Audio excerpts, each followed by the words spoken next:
Bearcat Bounce Podcast, back at it again. Monday night. Monday, it's here.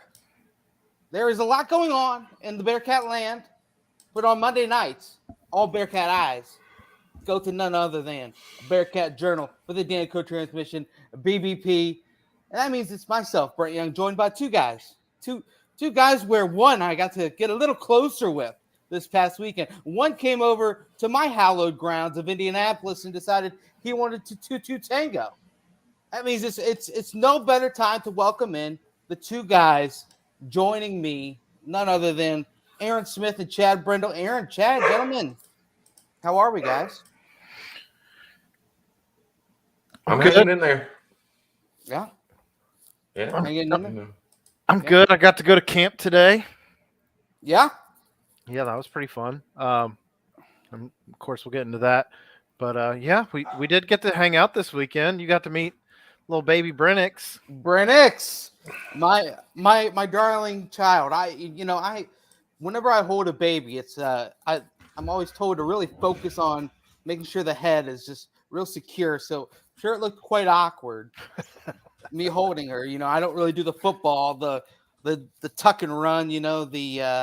The whole eagle, claw on the top. But you know what? I did the best I could holding little Brennix. And you know what? I think that we connected right away. And it was great seeing you. Wild that you came over to beautiful Indianapolis and we had a time. Even crazier that we were just hanging out in my sister's backyard and you just knew the neighbor who's out mowing.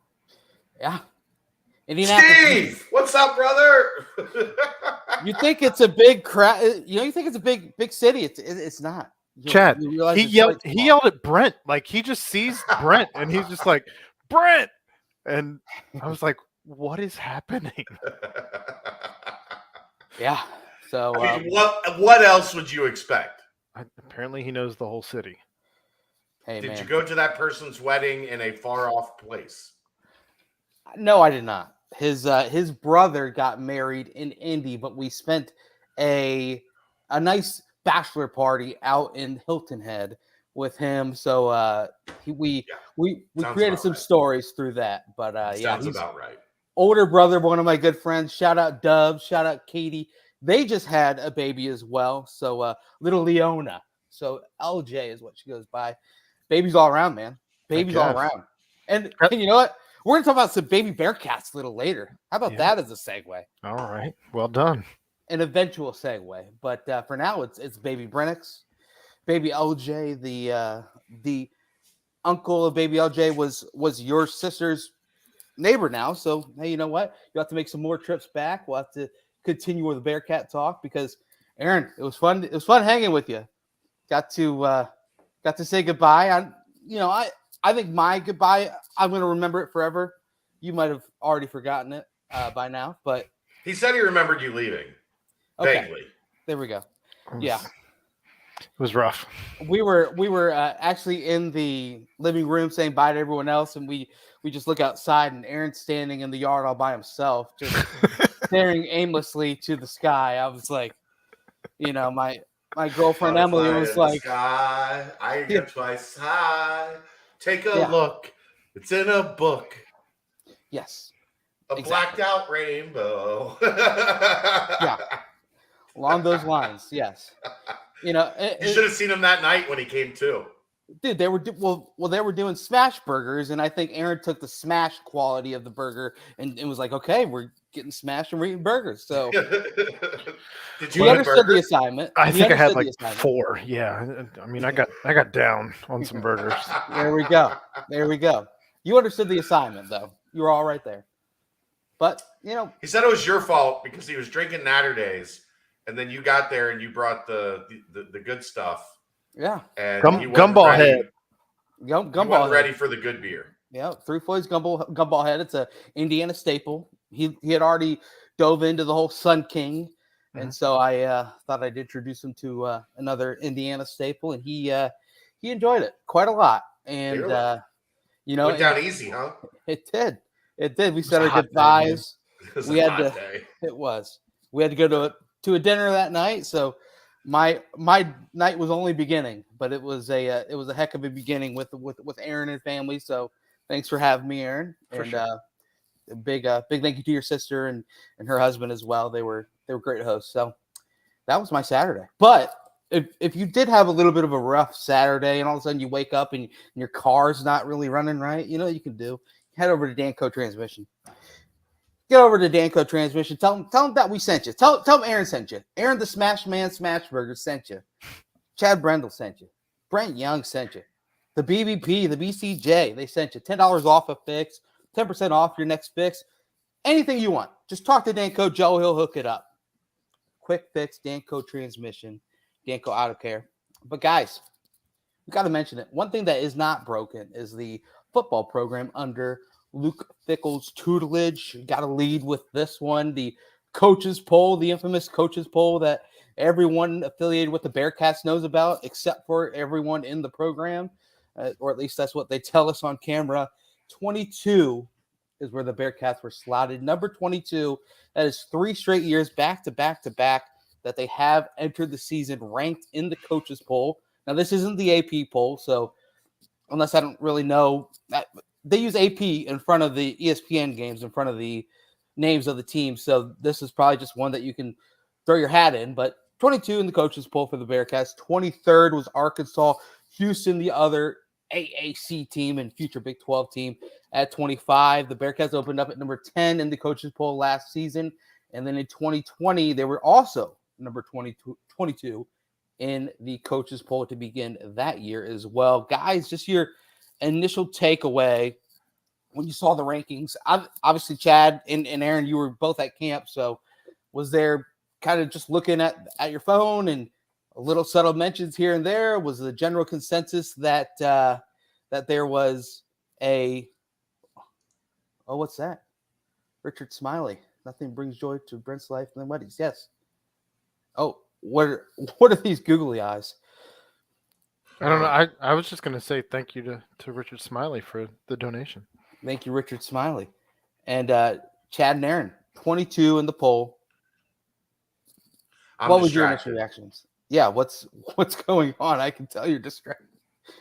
Sports Business Journal reports CBS and NBC are the front runners for the Big Ten's remaining rights, with ESPN likely out. Ooh. It would put the Big Ten on network TV in every major TV window on Saturdays. Yep. Fox at noon, CBS at 3:30, NBC at prime time. Following more Notre Dame. Importantly, no ESPN carrying any Big Ten games. Get him out of here! Get him out of here! Yeah, I saw my buddy who works in the NCAA was kind of floating that to me, saying that he saw similar reports of that. It has been talked about that the Big Ten was, but I mean, to actually do it, yeah, and to take that CBS 3:30 spot, right? That SEC staple of our feels like our entire lives, right? And right. The Big Ten plants that flag and takes Fox at noon, CBS at 3:30. And NBC at night, so NBC is likely going to go at least for half of the season. Right, Notre Dame into the Big Ten, in the primetime window. Oh boy! And then that opens up opportunities for the Big Ten games during the day to be on Big Ten Network as well as on FS1, FS2. It is defeating the ESPN stranglehold on the sport. Like, I'm all for SEC. So yeah, but what this ultimately is going to do down the road, challenge the CFP. It's ESPN is not going to have exclusive rights to the college football playoff. Nor can they. The Big Ten is not going to allow that to happen if ESPN is no longer their partner. Holy cow! Just a little Monday night confirmed? 8 p.m. bombshell. It's not fully confirmed. John Uran from Sports Business Journal said, barring a last-minute change of direction, ESPN will not carry Big Ten games for the first time in 40 years. Wow. Cut them out. Yeah. Get them out of here. Love it. Oh, man. That's big. Okay. Back to the AP poll, but that's significant. Yeah, it is. College sports news. Well, let's not just jump over it right away. What does this do then now with the Big 12? Is that solely because I know obviously there was the Fox connection with the Pac-10 and of course ESPN obviously has a lot of the Big 12 going on. Is this going to have a ripple effect on all the is ESPN going to try and absorb every single other option now that this is happening? Because it feels like obviously this is a monster move. Well, what'll be interesting is what else does Fox have the capacity for? Right. You would assume if CBS is doing the Big 10 at 3:30, Fox would want something. Big 12 at 3:30. So Big 12 at 3:30. Right. Potentially even Big 12 at prime time. Yeah. If NBC's going prime time with the Big 10. Because then SEC on ABC. SEC on ABC, prime SEC time. on ESPN. Right. Where, my brain is still because now you got the marquee afternoon game for CBS will be the Big 10. Are you going to be able to then? I guess it's pretty widespread, but it sounds like you're going to have a lot of games that have to go. If you're completely wiping out ESPN, you got a lot of games in the Big 10 that are going to need to go on. I guess Network, FS1. Streaming services as well. I don't know if they want to dive into that. Fox doesn't have a live streaming service, right? CBS doesn't have a live streaming service, so that would require, dedicating an entire new platform. I guess it's possible. I mean, they're saying the deal is likely to be done this week, so we're going to get answers on all that pretty quick. Yeah, I mean, and I imagine this will be something that the world famous realignment expert Dave Smone will have all of this stuff nibbled up and chewed out and ready to spit it all onto all of us Bearcat fans. Because to be honest with you, sprung onto me like this, I don't know too much about it. But yeah, Peacock would be an option. CBS Sports Network, are they going to throw Northwestern at Nebraska? I mean, what? Maybe. But I think that's a different entity at CBS, though. Right. Even when you do the live streaming with CBS or whatever, CBS Sports isn't included in that. It's somehow a different arm. Yeah. And when we were playing when the Bearcats were playing UConn on CBS Sports Network, they never got an opportunity for the CBS 3:30 slot. So I think it'll be obviously a little different along those lines. But yeah, I mean, SEC and ESPN, man, those are two peas in a pod, or at least they're going to have to be if this is the big move that's made. Because I mean, it's so weird that they floated that idea to me. And I know football's king, but does this then now make ESPN say, no, we're not going to carry college basketball games? Because I feel like that's a big part of the Big 10 is on ESPN as well. So I don't know. Yeah, I mean, that ESPN noon Big 10 game is just as ingrained into the college football culture as CBS at 3:30. That's man. Well, we have a question. We know what we do when we have a question. Paid question, mind you. Who do you think the Big 12 will be with, ESPN or Fox? I can't imagine now. I don't I would imagine it would be a split. Both, yeah. But are they going to work together? I guess is that's kind of what we're coming to, right? Is lines in the sand are being drawn between ESPN and Fox, right? I don't know. I mean, you wonder, does ESPN feel like Fox dictated CBS and NBC?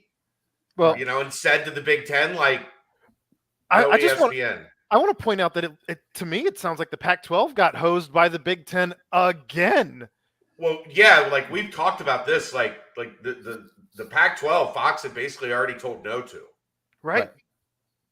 And walked away. And that was kind of behind the scenes from some of the stuff I heard. Part of the impetus for USC and UCLA, like the writing was on the wall when Fox just kind of, you guys are on your own.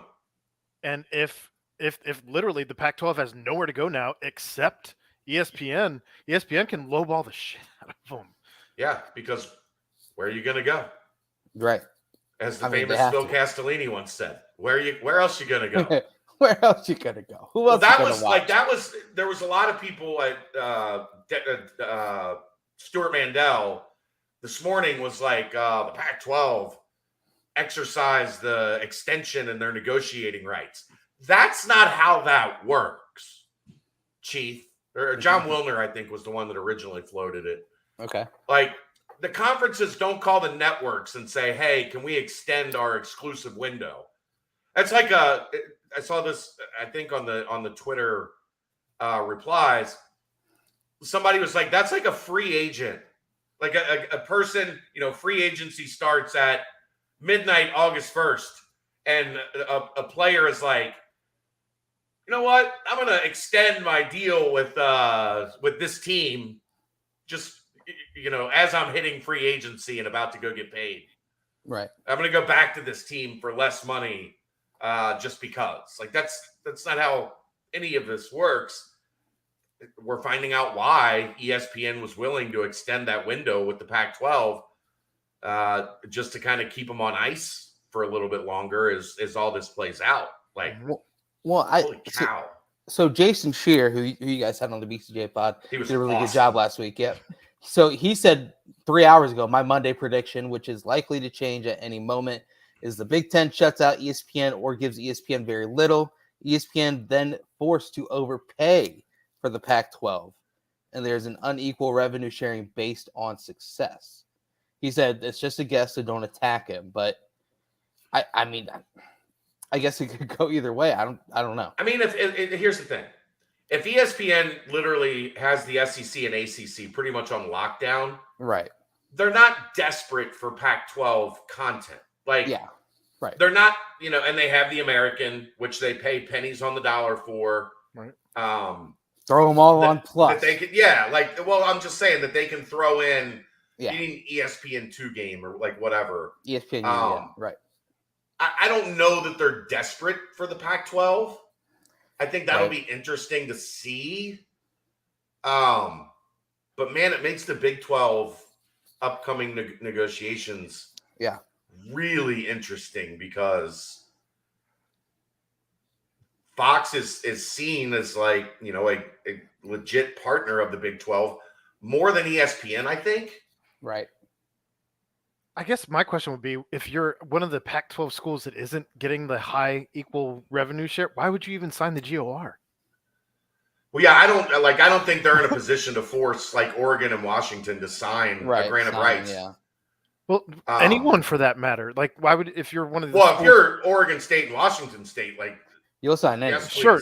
I mean, you'll sign whatever you have to sign. But I guess, I mean, even for like, depending on what the Big 12 gets, if you're looking at the corner schools have been the ones that everyone's been talking about being the easiest to potentially move anyway. But if you're one of those, why would you even sign the GOR if the Big 12 ends up getting more money than what the Pac-12's offered? Like, this whole thing becomes very, very interesting. Yeah.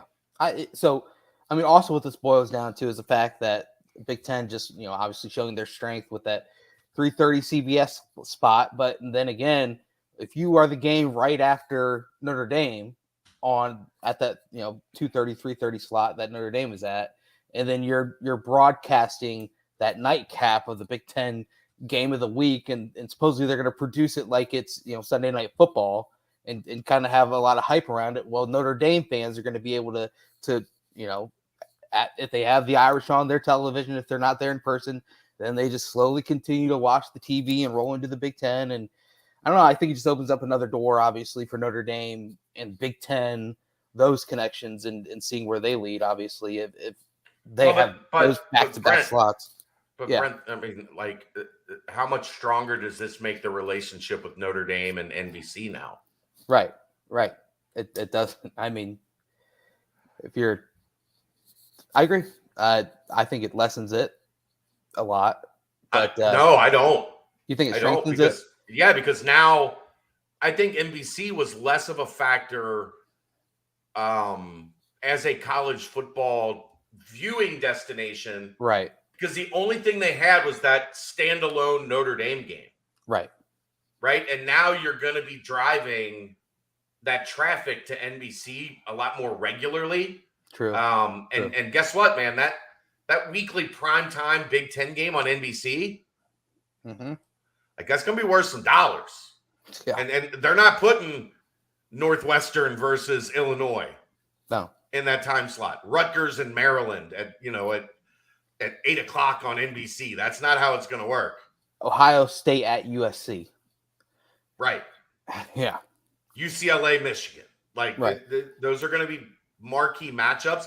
Yeah. I think that helps Notre Dame because I think that establishes NBC as a place you're spending a lot of time on your Saturday watching football. More so than ever before. Real quick. The only reason you went to NBC for football is if you were a Notre Dame fan, right? Or if your team was playing Notre Dame at Notre Dame. Like that's the only reason you had to go to NBC. Yeah. That changes with this drastically. Go ahead. I would think it would also potentially just create a stronger bond with Notre Dame and the Big Ten, to where you might see Notre Dame say, maybe this deal with the ACC or the ACC that we have right now. We could probably the Big Ten's not taking them unless it's for Notre Dame, unless they're coming for football full time. The Big Ten's not going to give them the deal that the ACC gave them. I firmly believe that wouldn't happen. I agree there, but I think that this opens the negotiating table a little bit more, right? Well, you build a pipeline between the three of them now because they're all three, they all three have a similar business interest. How's that? Right.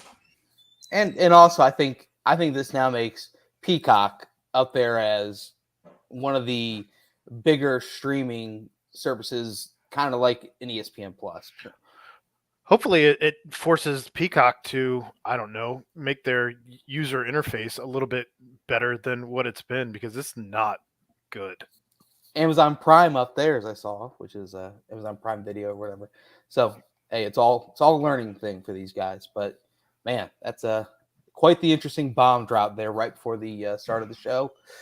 And you know what? Even with football right around the corner, less than a month away, realignment will always be there. Always. So, this isn't specifically realignment, but right. But it's got some effects, some ripple effects, though. Tonk, I reported that on the board a month ago, at least. If you got to keep up on the message boards, Tonk. Maybe he was just trying to make sure there was enough time for it to be on the boards for the paying customers. It was just a refresher. We appreciate that. Just like we're going to appreciate this timestamp about unless you guys have anything else on this front, because no, we can timestamp, but I got something for the timestamp too. Hold on. Oh. Timestamp brought to you by the tasty Gumball Head. No. Come on. You know what this has to be, right? Oh, yeah. Iron sharpens iron. Boom. Whew. The hoodie. Whew. Hoodies and T-shirts, the BCJ Iron Sharpens Iron line, the official 2022 BCJ shirt. Go to 513shirts.com, drop down promotion or partners, and you'll see Bearcat Journal, and that's where you can get your Iron Sharpens Iron T-shirts and hoodies. Bang. Bang. Iron Sharpens Iron. It's a good-looking shirt. Very good looking. Man. And I tell you what, we brought up that Iron Sharpens Iron a bunch during the entire offseason. So it's great to see that is what one of the main mottos they're going with this season, because I don't think we've seen one with these many competitions inside of competitions and follow this, follow that, and still don't know who the starters are at a handful of positions. But man, iron sharpens iron, so the best one will come out and the best will succeed. So, but still, let's go ahead and wrap our minds back around 22nd in the coaches poll. Chad and Aaron, you guys were at camp today. As that was being reported, what was the overall vibe, and what was your personal thought when you saw, Bearcats ranked 22nd? Some say it's a good spot to be. Some are surprised that they were even on there. Some say it's, a little bit too high or low.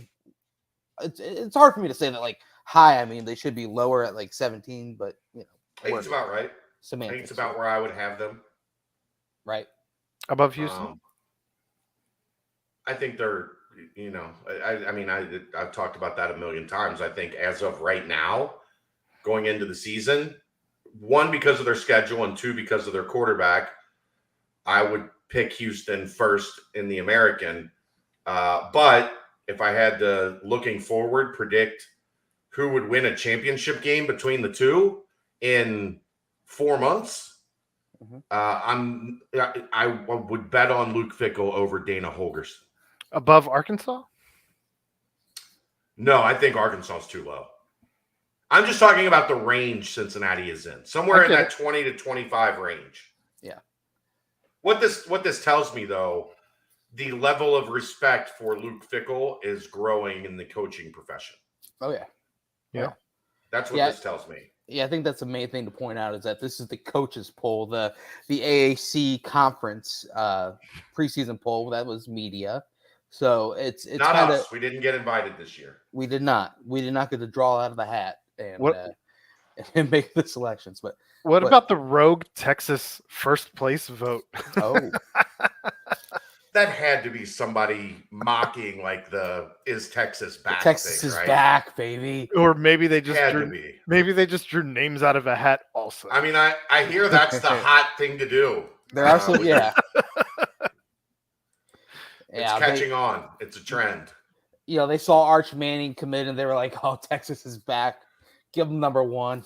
But yeah, I mean, it's still a preseason poll. I went back and looked at the preseason poll last year, and for the most part, the top teams were kind of there. But I mean, you had like a North Carolina at number 9. You had, Iowa State was up there in the top 10.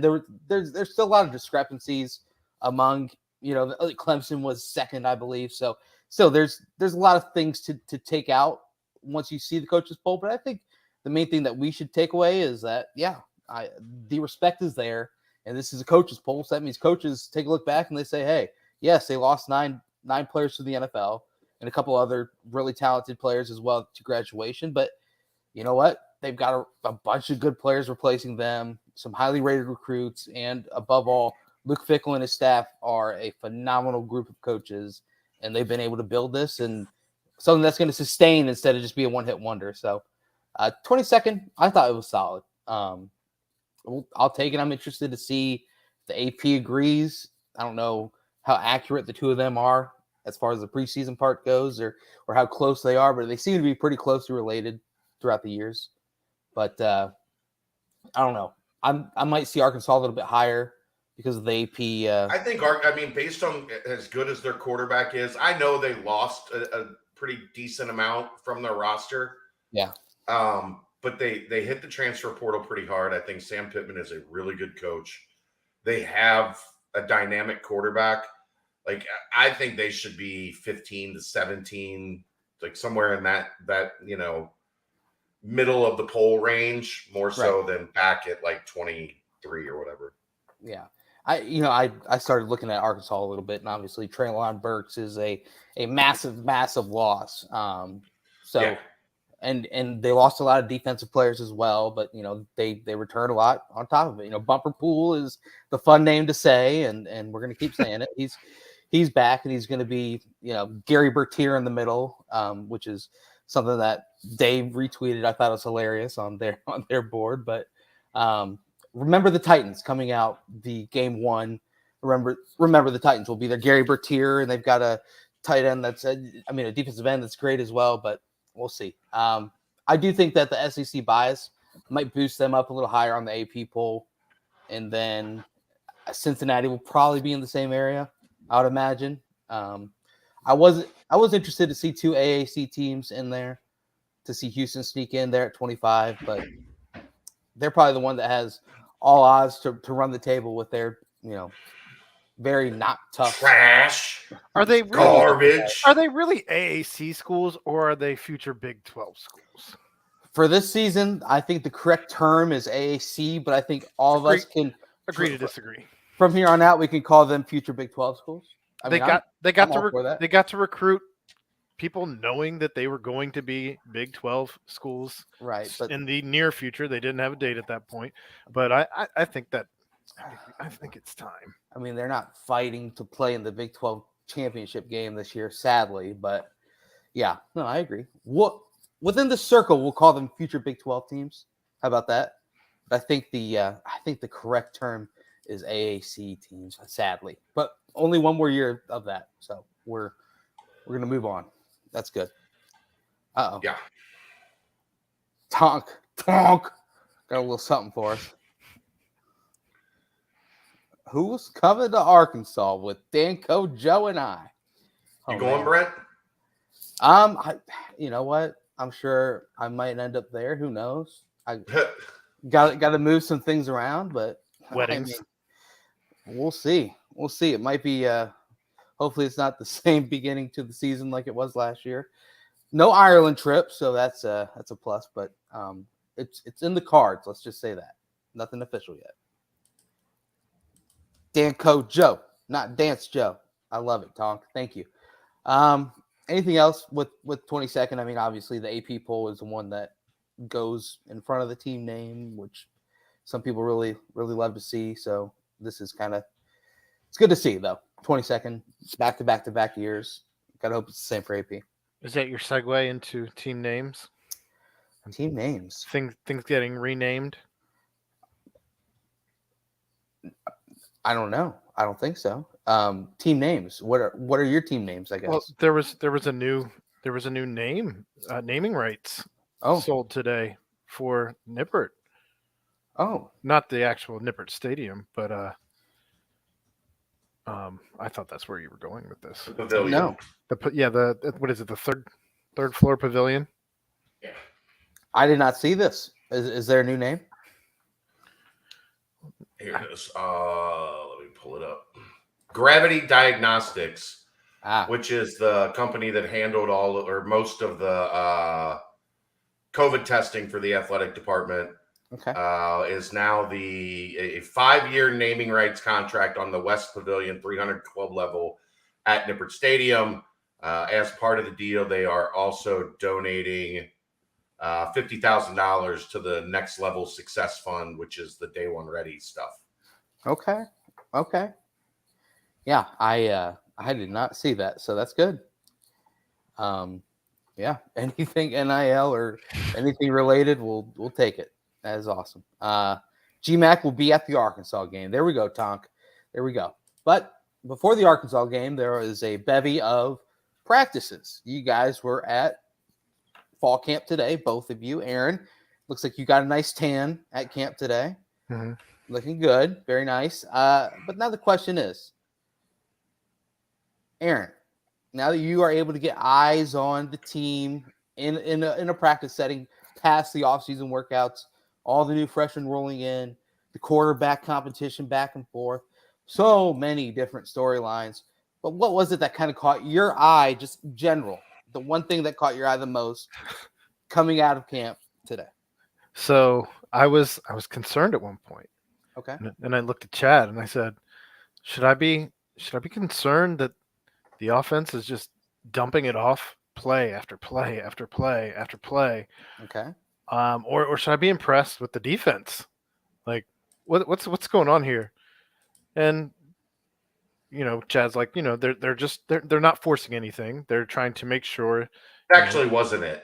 As the day went on, it continued to be a theme, and it just was what they were working on today. Apparently today was supposed to be helmets only with no spider pads. It was supposed to be a light day.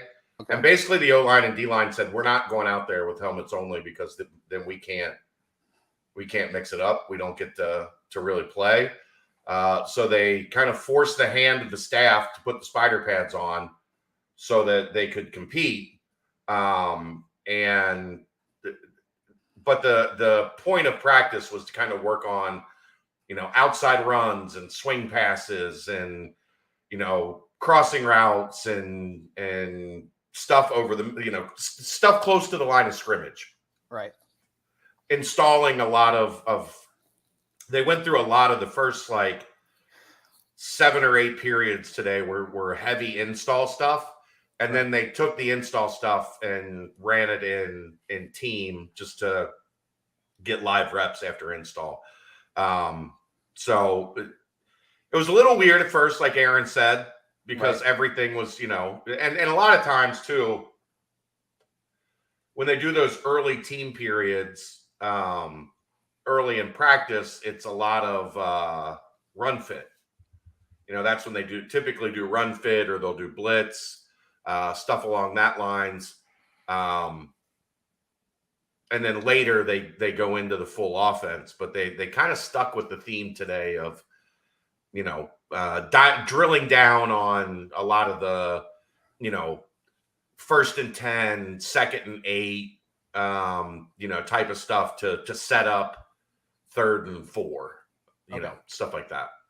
Okay. And you know what? When you have enough practices in a fall period like that, you can have a day dedicated to plays like that. So I would understand the confusion on your guys' end, especially Aaron, because you're like, why aren't they letting it fly? Well, I'm sitting there and I'm watching. I'm like, I've seen 2 first downs in 15 plays. The hell is going on? The defense is just dominated. Like, why are we going to running back and running back and running back? There's a tight end out and running back, and a curl. We caught a curl. All right. But it was yeah. Was that just during the team portion, or was that kind of throughout the whole practice? Because obviously you'll notice it a little bit more in the team portion. At the very last team portion, I think they got to open the playbook. Well, the last team portion was 2 minutes. 2 minute. Yeah. So yeah, you're running 2-minute drill. You're not gonna be working on your check downs and your shallow, your shallow crosses to Josh Wiley at 5 yards depth in 2 minutes. So that okay. Good eye, Aaron. But I guess the whole point is it was just a weird day to be there, unfortunately for me, as I'm just like, the hell is going on? But again, that's the difference from popping in a day at camp and being at 13, 14 days of camp, is because you catch the nuance of okay, the main thing was tomorrow night they're going full pad night practice, right? Which is going to be, day off on Wednesday. So tomorrow night is going to be full on intensity. A lot of hit. So they ease it up a little bit. I heard yesterday they went pretty hard, but that one was closed to the media, unfortunately. And then tomorrow night is supposed to be a doozy. So I'm looking forward to tomorrow night quite a bit. So, and you know what, Chad, you might get another partner there. I mean, come on down. Another you know guest. Where we'll be? 7 o'clock. Camp Higher Ground. 7 o'clock. Okay. All right. I'll move some things around because I love it. But now that, Aaron, the nuances and the little subplots of practice aside, what was kind of the storyline that you took away? Because yes, that is interesting to see. But there's got to be something that caught your eye, player personnel wise, or maybe it was a certain name stood out above the rest, or play here or there. What was it that kind of your first day at camp being there that kind of really drew you in? Well, I'm leery to answer this. I don't know what Chad wrote about and You're fine. Okay. There wasn't a ton wasn't a ton to really hit on from today's practice. Well, that's what happens when you have dump offs, though, right? Right. That said, Myles Montgomery is fast. Okay. That was my dude of the day. He definitely had some breakaway, and you have, there were a couple plays where maybe he was touched, maybe he wasn't, but a lot of times running backs, just because they're tired of not being able to do much, they'll just go and keep going. But he had some breakaways. Quincy Burroughs continues to show up. That was kind of cool to see. He was starting to get a little rotation time with the twos. So just that was a matter of he's earned it. As a matter of he for the first 4 days he's been out there balling.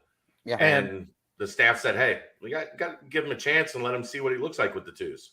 And as a kid who I got to know, as I was getting to know the recruitment class that is now the freshman class, when I covered them, just a good kid, and you love to see a good kid kind of break out like that. I had a chance to catch up with one of the other members of the freshman class, and he was talking about, I was like, dude, your class is looking really good. And he's like, I know. And Quincy is a dog. And I'm like, yes, he is.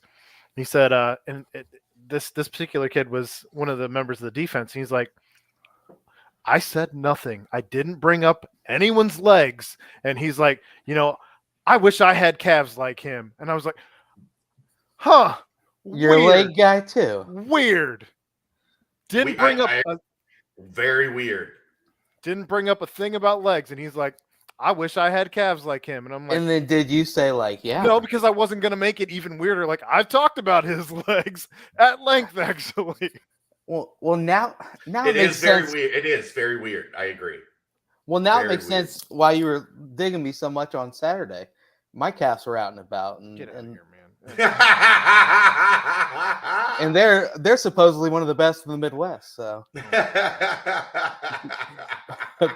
but no, Quincy Burroughs has gotten quite a lot of talk. There's no doubt about that. And obviously, I'm excited to see what he's able to do when I get there, because the bright lights will be even brighter on those days.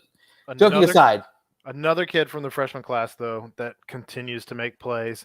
There was basically a dead ball. There was a false start on and it was one of those. It was one of those like the defense jumps, so they snap the ball and just like chuck it deep because you get a free play. Went up to Nick Mardner, and who catches the ball? Comes down with a toe tap right before falling out of bounds, but JQ Hardaway. Hi, JQ. He had another really nice pass breakup on Mardner in the 2-minute drill. Yeah. As well. Was that late or early? I can't even remember anymore. There was one early, and then there was another one late that they tried to throw the fade when we were standing in the end zone. Tried to throw the fade, and he went up and tapped it away too. Well, that's just evidence of the length that JQ has. I mean, Nick Mardner's also tall. Pretty big boy. Exactly. So to get up there and deflect that. But, I was going to say, you hear both of those two names, and who was it? JQ was an early enrollee. You see the importance of getting out there as an early enrollee, and you heard the coaches kind of echo that as well. And some players as well were echoing that, the fact that, hey, you were out here. CJ Doggett was another name I heard them mention a couple times. He was an early enrollee. He had a pass breakup as well today. He was Doggett and Gillison look really promising for a young guy. Shep looks really promising for a young guy. Yep. And then Sincere Lewis looks like a monster. Like, dude, he is. His freshman class is going to be some dudes. An impact class. Over the next 5 years. Well, and then you bring up Quincy Burroughs, and he's the guy who, the jug machine after workouts. Asking Trey and Tyler Scott, hey, what can I do to get better? What did you guys work on today? I want to work on that too. This, that, and the other. So it just.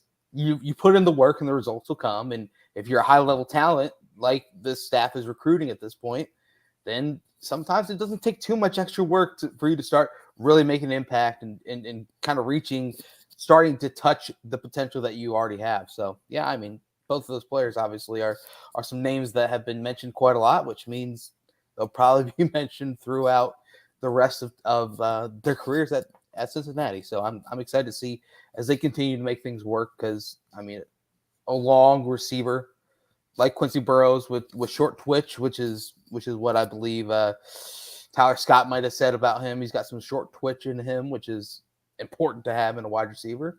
And with that length, he's going to make an impact. And then JQ, man, he is long. He is talented. He's athletic. So, yeah, I mean, they check every box. Also, Hitch is not a good quarterback. No. Yeah. Well, I mean, we joked with him. They were doing the drill. Was he throwing some ducks? Well, no, where they throw intercept. Yeah, go back. They were working on their pick sixes. Right. So his job is to drop back and throw a pick six. Yeah. He was really good at it. So good at throwing pick sixes. Man. Throwing to a fake wide receiver, or did they have some people out there as well for that? No, freshmen get 5 years because hold on, just following on chat, answering the question. Freshmen get 5 years. Sorry, most of them will redshirt. Most of this freshman class will redshirt. There will be a few that don't, like there always are, predominantly on special teams. But a guy like JQ, I think, could break that mold. Yep. But you get 5 years to play for. Most of the class will redshirt, so then they'll have 4 years after that, is what I meant. The COVID year's over. Nobody, last year's class and this year's class, there's no such thing as a COVID year.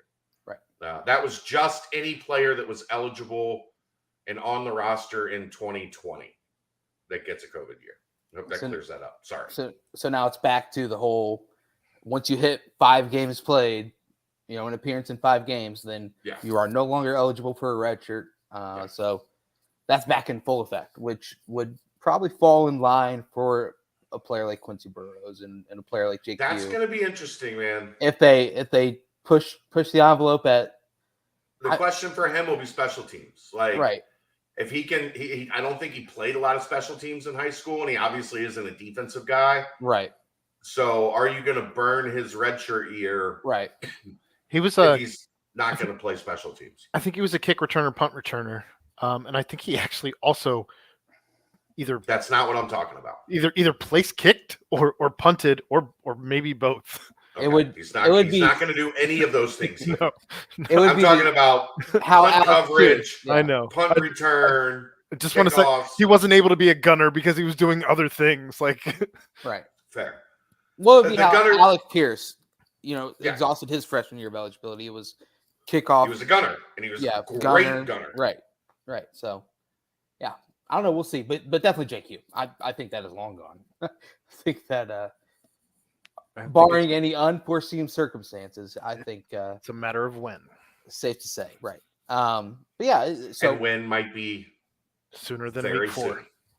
And I think maybe a player like Sincere Lewis or someone like that who's kind of got that size and the ability to perform on special teams might be a candidate as well. But yeah, it's pretty rare because I also saw going back and looking at just kind of eligibility wise and however much it's accurate on the website. I think it is up to date now. But a lot of these players you see, they played 4 games their true freshman year, right on the dot. And I imagine then the staff was like, okay, we use 4 games with him. We've got to bring in this player now for 4 games. Yeah. Right. So we'll see. But yeah, more often than not, it'll be a redshirt year. The question is essentially, are you going to play them all the games? Right. Because if you're going to play them all the games, then you burn it. Or, if not, injuries, try to keep it. Yeah. Injuries. Never say never. Right. But there's enough depth on this roster that you shouldn't have to dip into your freshmen in many circumstances. I agree.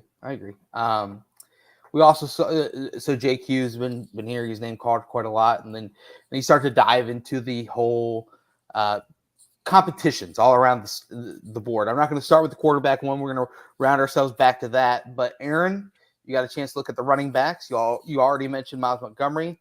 Chad, I want your input on this one as well. Was Corey Kiner able to be out there today a little bit more, or is he going to be more of a full go guy tomorrow? I didn't see him out there. Yeah. So maybe I missed him, but it was an awful lot of Myles. I didn't see Corey today. Okay. It was team stuff. He's still doing individual. Right. Him and Monty. I mean, Myles and Chuck are getting a lot of work right now. Yep. I joked with Ethan right after practice. Hey, you telling them like, I know you need somebody to get some carries over there because Monty and Corey aren't doing live stuff yet. But from what I was told, Corey will be worked back in over the course of this week. Into, I guess, next week is really when they're hoping to have him full go start of week 3. Yeah, I think the funniest moment I saw with the running backs was Ethan Wright making a tackle and just holding him on the ground. No, so he came in late, like, and popped the ball out, and the ball hit the ground, and Ethan jumped on it. And one of the walk-on running backs was trying to, like, you know, pull the ball back from him, and you could hear them, like, messing around with each other because they were, you know. This ball is my baby. I miss holding you. We have it. It's fine. Like everyone else I think they had already blown the horn, and they're still laying on the ground with each other. How is he looking? Ethan Wright at safety now. I mean, he's with the third team. He's figuring it out, learning the intricacies, the ins and outs. That's a more talented room than we gave it credit for at the start of camp. Right. Brian Threats looks really good. Jacob Dingle is not going down without a fight in that position battle. We've talked a ton about our Morion Smith. I think Isaiah Cox has looked good. Ethan Wright has jumped in there. Will Adams has gotten some reps. Javon got kind of a vet day today. I think he rolled his ankle a little bit yesterday. So they held him out, and you had everybody bumped up a spot. Right. But I know there's been a lot of concern about safety because it's just they had three of the top 5 safeties in the history of the program leave within the last 2 years. Like, it's just we're used to hearing NFL names. You know, it's just logic to lock in. Yeah, it's logic to think like it might take a little while for the next guy, to like really, you know, materialize. Right. I don't think that's the case, man. I still think they're going to be pretty good on the back end. Like, you know, we know what Hicks can do. I think Threats is going to be pretty seamless. As long as Morion Smith doesn't like try to last Boy Scout anybody, he's going to be an impact player. Right. He goes hard in the paint. He goes hard in the paint. He sounds like he's going to be an absolute menace on the special teams. Yeah, I can see that. Which what? You did the last Boy Scout thing got you? Yeah, I mean, I tried to ignore it and then I couldn't. He's what they would call aggressive. Yeah. Very, very aggressive on the football field. To the point that, like, you got to try to, like, okay, we want you at a 10. You're at a 14. Like, against other teams, we want you at a 10. Right. Not against your practice. teammates. Can we get you at an 8, maybe? Can we get you at an 8? Games 10, not 14. Because right now he's a 14. Like, and the thing that I love is I think he senses, like, I got a chance to earn some playing time. Right. Well, when they were walking through plays today, he was out there with the ones. Yeah. Well, Javon was that. He is Javon's. I understand. Backup. But that was who they went with. I mean, you have some options. Well, yeah. Usually when the one goes out, the 2 becomes the 1. He's had a week. Yes. He's had a great start to camp. I mean, we've seen in recent years where there is a game here or a game there where you do need that guy to step up. And so somebody gets dinged up for 2 series, right? And they're getting looked at and getting taped and getting worked on. Like, you have to feel comfortable that because you know what the opposing team does, right? Attack them right away. Well, they see your starter go out, they say, okay, right there, we're going at him. Yeah. You got to be ready to come in and make plays. I mean, you think back to the Georgia game right away. Wiggins and Sauce are out.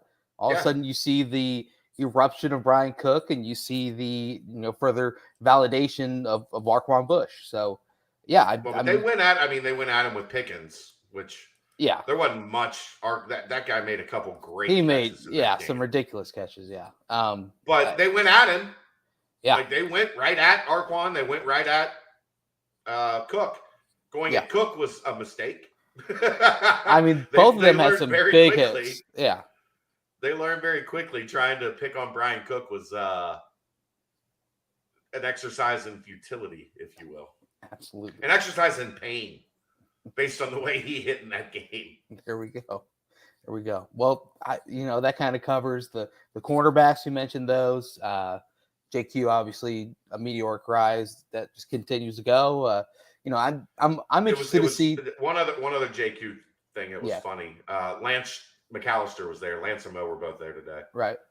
And so Lance, I like to, give him little things to watch on the guys, the young guys that are kind of coming up that he might not have a lot of information on.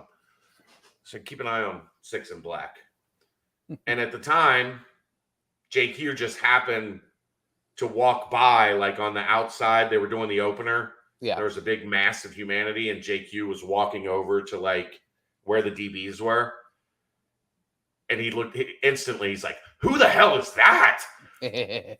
Like it just looks different when he walks by you, doesn't it, Aaron? I mean, there's no doubt about it. He's, again, like we've talked about it, as far as the wide receiver DB groups, when they're out there, there's no one taller than Nick Mardner and JQ Hardaway. Like they stand out head and shoulders above every one of their teammates when they're in their small groups. So, yeah. And we're seeing those two go against each other a lot. Which a lot. Good. Iron sharpens iron. They don't just say it. But yeah, it's interesting to hear that, of course, because, JQ, sure, say what you want about the picture updates of these players, and they're working the weight room and whatnot. But you look at JQ's pictures, man, and he looks like someone that has completely bought in, worked his ass off, and has now looks like a born ready player that can go out there. He doesn't look like a true freshman at all. And I think that's something that you fear with the true freshman is like, yes, you have the talent, but I don't know if the body's quite there yet. With JQ, it's all tied into one. So did you say work his ass off with a K? Yeah, I try my hardest not to curse on this, but okay. I just thought you were saying that. I thought you were just saying that he literally was asking a bunch of questions, and that's also, like I said, I thought it was a play on words. That's how he got here. He thought it was a fucking pun, Brent. That's what he's trying to say. Okay. You know what, Aaron? Sometimes I ain't fudge packing over here. I'm just telling the truth. Sure, maybe he was asking a lot of questions, I don't know. Who knows? But anyway, so what just happened? Who knows? Anyway, JQ making monster moves, looking like a more than true freshman. And the fact of the matter is this: you're going to start to get that as you recruit higher rated players. You guys got me messed up over here. You said it. I didn't. Oh my God. I didn't even. Yeah, I don't even know what that phrase means. I looked it up and I apologize. You need to take that away. Good. Remove that. Moving on. And if we go back and actually X that out, wow. I don't know why. You didn't know what that meant? Well, I mean, now that I think about it, yeah. Moving on. I mean, geez. Yeah, let's go ahead and we can edit that out. How was lunch today, gentlemen, at Higher Ground? We did Monterey Ranch chicken sandwiches yesterday, so Aaron missed out on that, or on Saturday, so Aaron missed out on that by a day. Today was chicken fingers, lasagna, mac and cheese, right? Mac and cheese, salad, some good stuff. So yeah, they have really good chicken fingers. Yeah, tasty. Like really good chicken fingers. Best coverage of Bearcat sports, bar none, except for that last 3 minutes. I agree. Moving on. You took a deep breath. I'm gonna tiptoe around this. The rest of this pod as if I am. What is the guy's name? George Kolofikoff. Gonna. Kolakov or whatever. Yeah. It wasn't very collegiate of me to say that. And then That's so great. You didn't really know what it meant. Oh. Yeah. Well, for you guys listening live, you got it. It will not be there on the replay. It'll be there. We don't have to talk any more about it. Moving on. So that brings me back to competitions. Yes. And we got to touch on the quarterback competition because it is the buzzword. And to be honest with you, it's gotten to the point where it is back and forth. I gotta blow my nose. I'm laughing too hard. It is back and forth, and it seems as if one day is followed one good day by one player is followed up by a good day of the other player. But today was a little bit more, had some more significance to it because both quarterbacks, Evan Prater and Ben Bryant, were able to meet with the media, and I thought that the questions were strategically asked to both of them, where they were explaining their strengths that they both have in their games. Because I thought the answers by both players were, it was the fact of what their games were, but it was also kind of their argument to why they think they separate themselves from the other candidate, if you know what I mean. Ben Bryant said that he brings in-game experience, which is something that you can't, replicate in practice, you can't duplicate in practice, which would mean that is what he has over Evan Prater as well. And then Evan Prater said that he has the ability to, make plays, to be a playmaker, because not everything is going to go to script. And I took that as a meaning of he can use his legs more. He can get out of the pocket better. He's a lot more mobile than Ben Bryant. I think everyone would agree with that, even Ben himself. So the way that I took away their answers to those questions of what their abilities bring is kind of them politicking as well of what their game has that the other quarterback doesn't in a way. So my question is this. It's getting to the point where, the whole staff wants to have a decided leader in the clubhouse, hopefully within the next week or two, because obviously then it's crunch time and it's game week. So at what point do you think is this a true in-house thing where they're going to say, we'll push it all the way up to game time if we need to, if these two players are going back and forth? Obviously, they're not going to tell the media. They're not going to let it be announced. But do you think there's somewhat of a timeline where they want to know who their guy is, and they might push on it to get the extra reps with the first team, to get the gel, to get that cohesiveness heading into that game at Arkansas? First off, thanks, T-Win, for the donation. We appreciate that. I don't know. I mean, I didn't know they were roommates. That was the first interesting thing I took away. That said, there is a scrimmage coming up, and they both seem to point at that as being the first real true test against one another. Like, that's going to be where they're putting it all out there. And when's the actual scrimmage, Chad? Is that? So there's a scrimmage this coming Saturday, and then another scrimmage next Saturday. But that's not including the actual full go in pads tomorrow. And I think that'll honestly be but tomorrow won't be a scrimmage. Tomorrow will just be a practice. But I think having full pads, people are going to go a little bit harder. And I think that's going to be the first taste you get of the real competition ramping up. Yeah, but it'll just be set with like a practice script. So a little bit different there. I think they would like to ultimately know coming out. I think they'd like to be in the ballpark of a decision coming out of Saturday's scrimmage. Yeah. So then you have a week to prepare somebody to be number one in the following scrimmage, and then you get into game week. Will that be the case? I don't know. I thought, as I wrote, Evan had a rough Saturday. Right.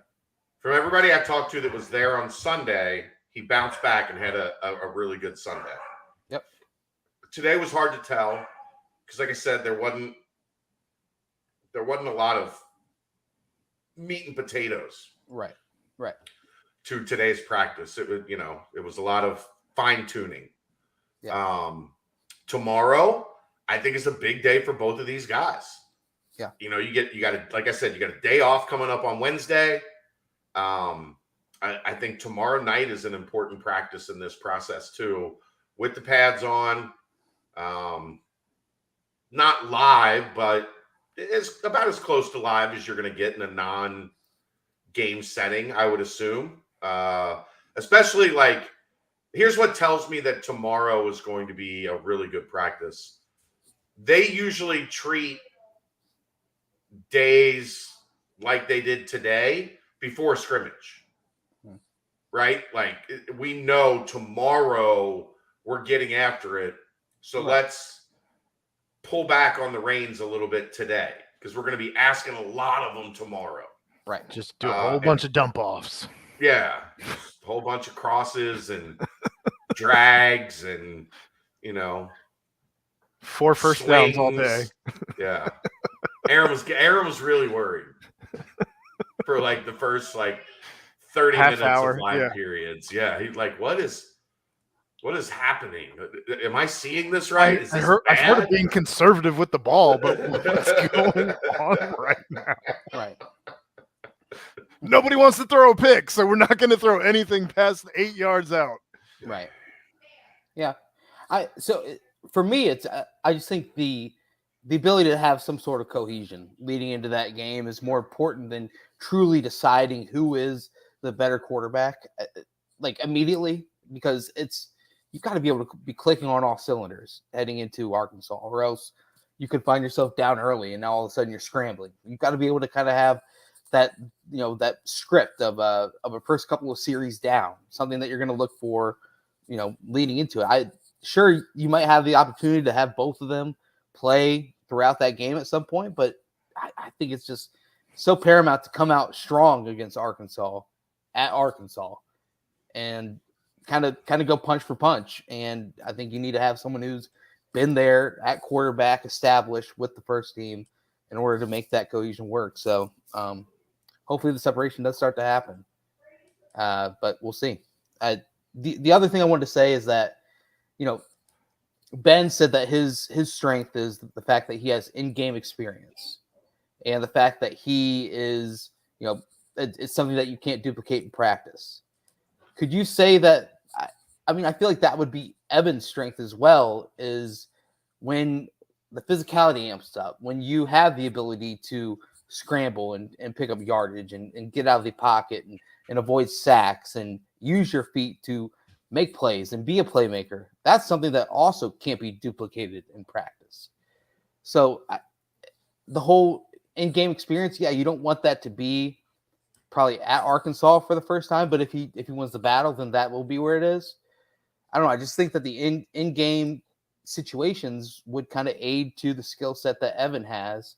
Maybe not the decision-making paramountly at this point, but the ability to use your legs and pick up yardage, you're not going to be able to do that in practice because the quarterback can't be hit. So I don't know. It's always interesting for me to look at it in that sense as well, because in practice, are they looking so much at who's hitting the throws down the field, and who's able to fit the ball in a tight window?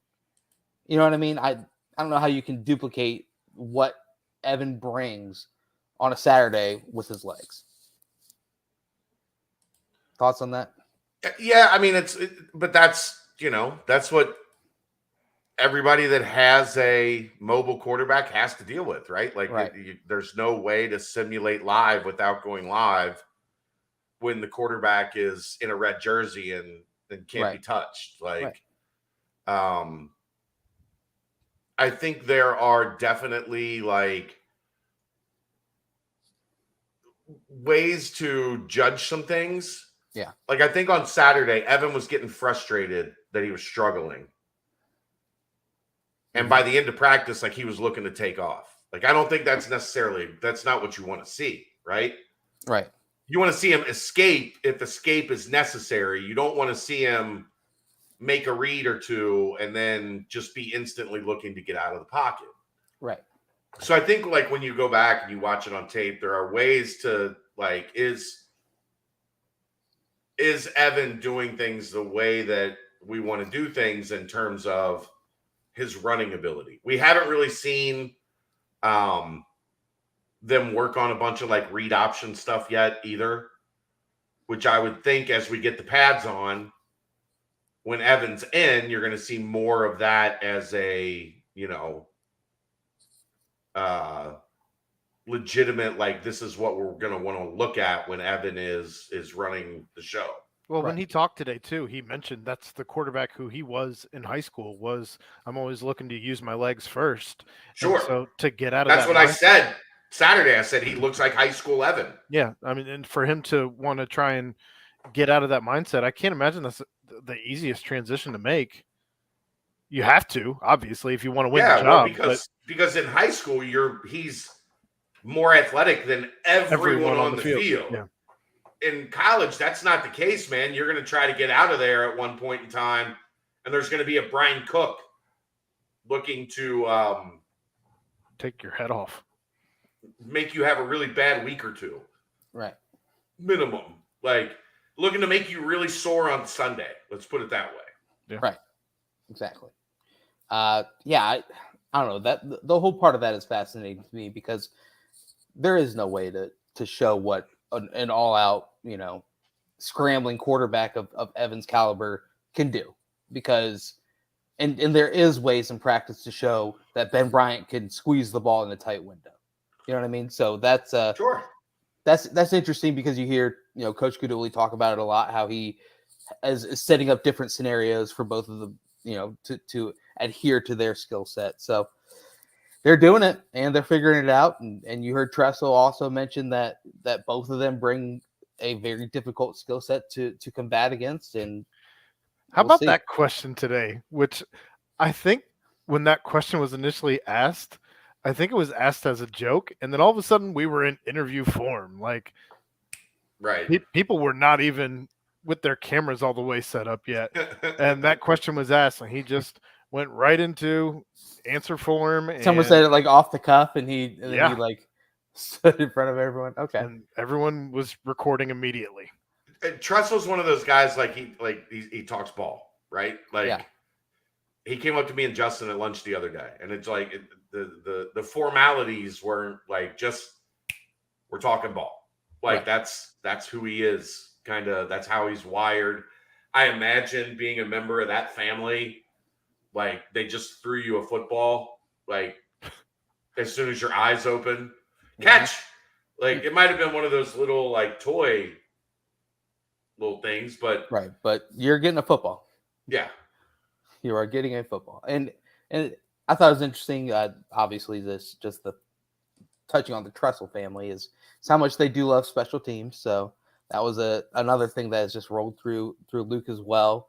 You mentioned it a little bit. Ryan Coe has had some success kicking the football in camp, and I imagine that'll be something that continues. I'm sure during the scrimmage there will be some scenarios where it's get Coe out there immediately and I was told today, like they kind of gave them they kicked Saturday, they kicked yesterday. Mm-hmm. They didn't like have them on the script to kick other than like their normal stuff that they do. Right. And they were doing 2-minute drill, and the 2-minute drill this time was like, we're scoring a touchdown in 2-minute drill. It wasn't like, let's get to the 30, get in field goal range. And somebody said something and, like kind of joked, like, are you, you good to go here? And instantly Coe's like, I'm ready. Let's go. Like, are we kicking? When are we kicking now? I'm like, let's kick. Like, that's what I'm here for.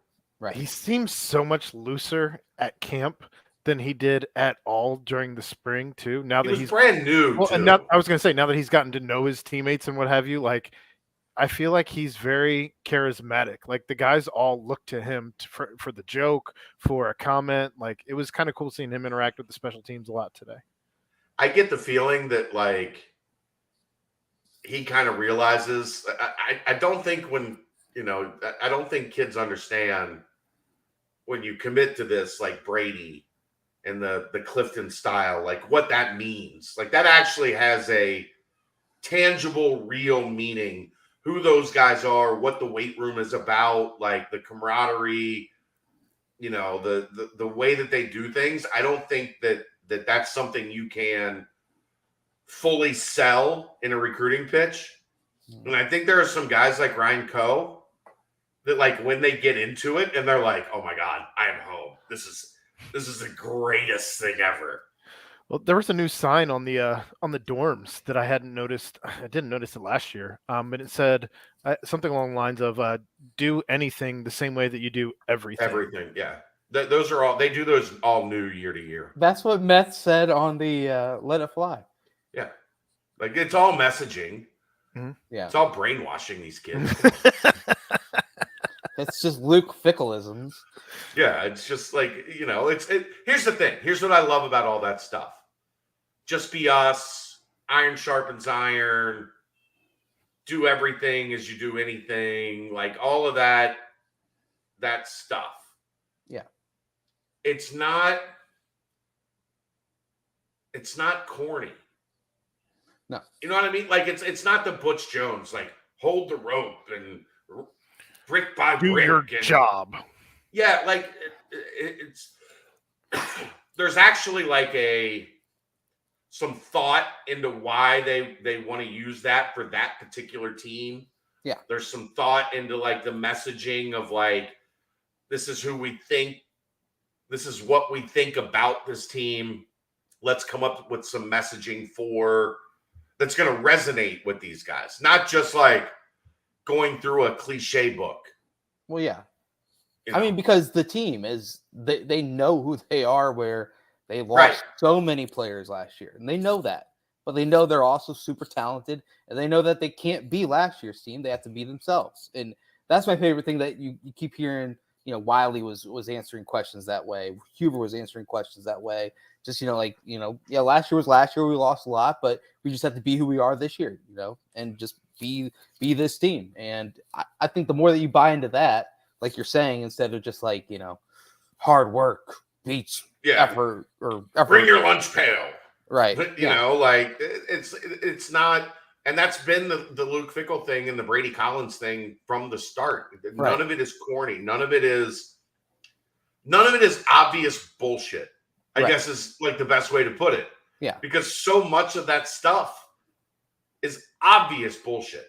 Yeah. Well, and the iron sharpens iron thing is something that, yes, has been said a lot, but you look at all, like I mentioned earlier, all these competitions that are going on, especially at the number one position. Evan Prater was asked today, your mindset heading into camp last year was obviously different. He was like, yeah, this was, Desmond Ritter's team. And I was just there learning under Desmond, this, that, and the other. Now it's a full-on iron sharpens iron. We're going to make each other better. And that's kind of the sentiment in every position group. And it's going to lead me to my last question involving camp until obviously tomorrow, because I kind of wanted to ask this, but you've mentioned a lot, Chad, that is about how you don't want to really gauge too much in the trenches until they go full pads. I don't know if there's I just don't think it's fair. Right. No, yeah. No, I completely agree. But is there anything as far as personnel-wise or anything, I guess, schematically that you saw in today's practice that stuck out? Is Joe Huber still there with the first team? Is it still kind of until further notice, Joe Huber is your right tackle. Yeah. Okay. And they've had 5 practices. I haven't seen one of them. I've seen every second of the other 4. Yeah. Joe Huber is your right tackle. I think there's competition at left guard. Coop is the incumbent, but there's a lot of guys that are trying to get on the field. Right. At guard. I think if Joe Huber is your right tackle, then Dylan O'Quinn is your right guard. Mm-hmm. We know Renfro is at center. I think James Tunstall has really come into his own. Yep. As your left tackle. So that's kind of where we're at for now.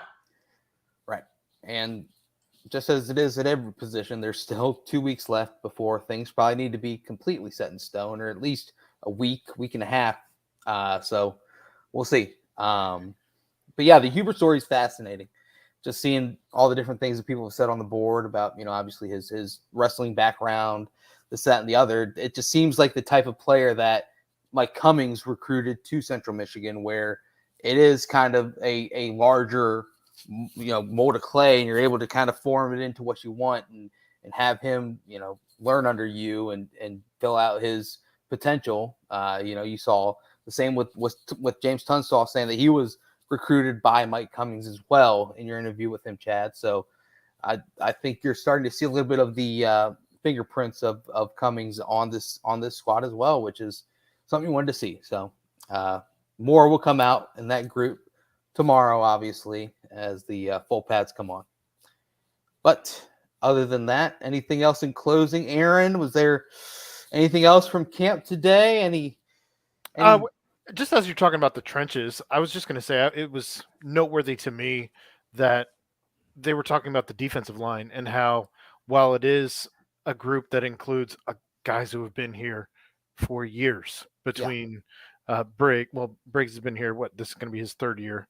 Mm-hmm. And Malik's been here for years, and Jabari's been here for years. But they mentioned it's only second year for Briggs. Yeah, I guess it feels so long. Yeah, this is only second year. Malik and Jabari have been here. They've been here some time. For forever. A long freaking time, as Brent would say. But just not the other version. But it just seemed that they were really wanting to try and see who's next up in that defensive line. And we don't talk a lot about that. And I just found it interesting that I don't remember at this point if it was Luke or if it was Tressel who mentioned that in their post game. But either way, it's definitely something to keep an eye on, as it seems that they're certainly keeping an eye on that. Noah Potter looked big, Aaron? He looks the part, every bit of the part. I mean, he's what you want to see on the field coming from the edge. I mean, he's a large human. We already knew that from Squat Fest, but I didn't get to see him in full pads yet. I only got to see him in the spider pads. I don't think they were in full pads, were they, Chad? D-line? No, Aaron. We've talked all day about pads. I know, tomorrow. But they had the Guardian caps on, though. I didn't think that they had full pads on. Full pads. Nobody had full pads on. Okay. Full pads tomorrow. But hey, Aaron, it's good that it looked like maybe they were in full pads. That means they have bulked up quite a lot. There we go. I don't think that was ever a Potter problem. Couple questions. Is there any chance Quincy gets snaps this year? Honestly, I think it depends on if they decide if he can help on special teams. If he can help on special teams, then you're going to play him. Right. So if he continues to perform like he has so far, why not try to find him some live game action for the future? It also may depend on how badly they're beating a Kennesaw State or a Miami. Yeah, but they get 4 games. Right, that's what I'm saying. Yeah, I mean, sure, you might. I'm talking about like real snaps, like chances he gets in or is a factor by the time we get into the middle of conference play. If you're not able to play him on special teams, I don't think you waste him for 50 snaps at wide receiver, 40 snaps at wide receiver, whatever that may be, where he's getting 3 or 4 reps a game. But again, we've already seen him as a freshman in 4 practices go from strictly running with the young guys to running with the third team to getting reps with the second team. Right.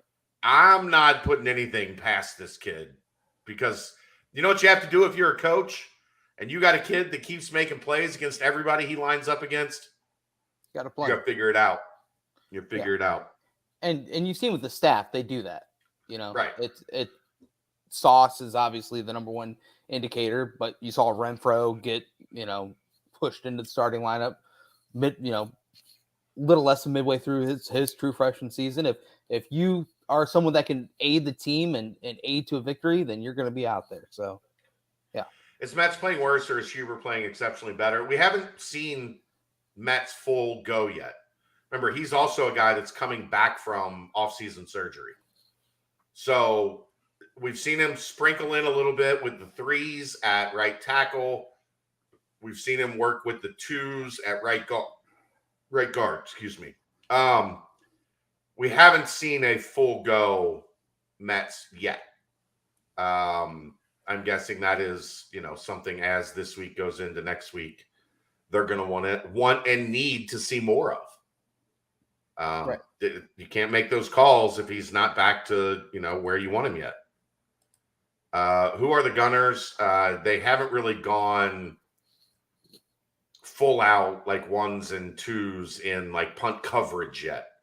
They're getting a lot of guys work in those positions. I think they're trying to figure out, who are going to be the Gunners this year. I think the question there is, ideally, you don't want it to have to be Tyler Scott and Trey Tucker. Right. But you also had two of the best Gunners I've ever seen last year. Yeah. They were unbelievable in punt coverage. Those two dudes are so physical, so strong, and so fast. Yep. That if you look, every time the punt arrived, they're right there. They were standing there, waiting. Just, what you got? You going to try to run this? Like, are we allowed to hit you? Or, do we have to just stand here? So I think it's an important question, Jason. Definitely by Saturday, I'm going to be excited, when they go live, not at least semi-live on punt. Who are the two guys that they're going to use in those gunner spots? Because you're replacing a guy in Alec that was phenomenal a couple years ago, and now Trey and Tyler potentially. You can go back to them if you have to, but I think you'd rather, a couple of the young guys step up. Like it is Drew Donnelly. Well, and also Justin Harris was really good as a gunner, but I don't know if that'll be. I don't know that you can. Right. Yeah. I don't know that you can. I mean, I'm sure as much as you'd like to, I don't know that you can. Yeah. It might be an ask him thing, but yeah, I don't know. Yeah, it'd probably be. But he was more of a gunner on kickoff instead of punt. I thought it was him and Taj that. Yeah, it was on a kickoff in 2020. No, Alec was a gunner. Alec was a gunner on punts up until last year. Right.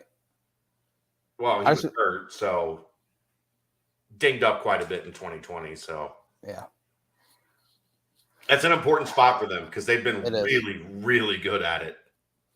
Well, I mean, you also see though, the teams that put the stress on special teams are, Ohio States and the Alabamas of the world. They have their top wide receivers out there as gunners as well. So, I would imagine that it's the same, but I guess you would ask them type thing.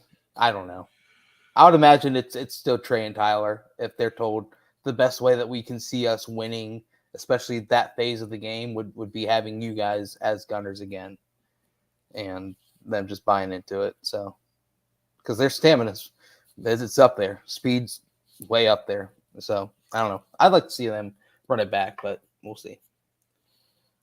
Anything else on this front, guys? Obviously, it'll be a continued conversation throughout the rest of camp on all platforms that BCJ has. But anything else up to this point so far? No, I mean, I think we covered a bunch here. We've covered a bunch on the board. We've covered a bunch nightcap. In the nightcaps. We've covered a bunch here. Look, there's nobody doing it like we're doing it. I can tell you that much right now. And we'll sponsor this timestamp by the fact that we've got about an hour and 23 minutes or 2 hours and 23 minutes left to get Bearcat Journal 50% off for a year. Get on it. Under $5 a month. If you're listening to this podcast, you're not a member of Bearcat Journal. You have until midnight to get a half-price discount on your Bearcat Journal membership for the next year. All of football season, all of basketball season, spring football, basketball recruiting, football recruiting, 2023 class for basketball, 2024 class for football. Like there's no better time to jump in than right now. And you can get that all the way until midnight on Monday as we're recording. We've had a great bump in membership. So let's keep that going. If you're in on this podcast and not a member yet, get on it. Chad, you wanna pump out that 513 sweatshirt again? That is just too pretty to pass up the opportunity of showing. But well, while you're pulling it up, a name that I would like to see as a gunner as well would probably be Ken Willis. I think he's got the speed to do it. Mentioned the speed, that he has. I don't know if the injury history that he had from last season is something that kind of. He's fine. They haven't really had any limitations on him. So right. Okay. There you go. There's our new 2022 BCJ football shirt. You can either get the hoodie or you can get a T-shirt. Iron sharpens iron. It's got the Bearcat Journal logo in there.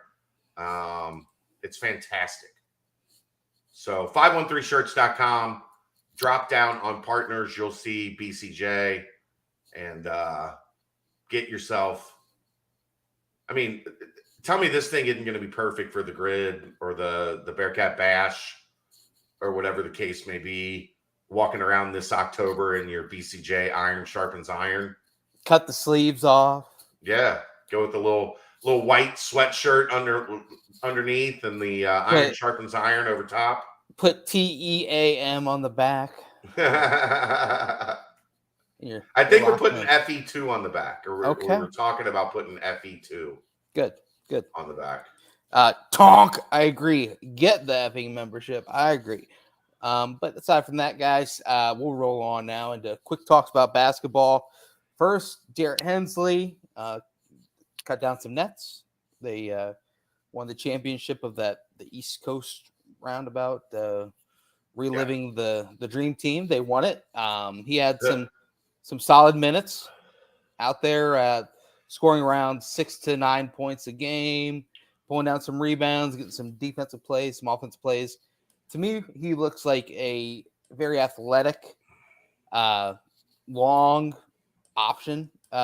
His shot wasn't really falling, but there's a lot of things that go in to that, I would imagine, with the, a different ball that you're using and first time playing with a team and probably a little bit of added, jitters along everyone as you want to go out there and try your best to be, one of the better players and contribute any way you can. But I thought overall he had some really good plays and just kind of flashing that potential that he has to make an impact for the Bearcats this upcoming season and then continue the upward trajectory past there. I don't know if you guys are able to pick up any tidbits about those games out there or see anything other than just, the stat lines that were posted.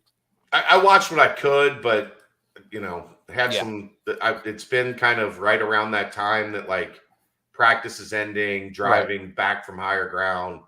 So I didn't get to see a ton of it. I thought he definitely impacted the game with his athleticism and length and his effort. Yeah. So I think that's something that you wanted to see from him. Would like to have seen the 3-point shot be a little bit more consistent like we have seen so far from him through the summer. But, that's still a work in progress and always a work in progress when you're in games trying to implement something, a change in form, a change in mechanics. Sometimes you revert and then you got to get back in the lab and say, okay, still have to continue to train my muscle memory, my brain to do this the new way. So I think that's part of it too. Right.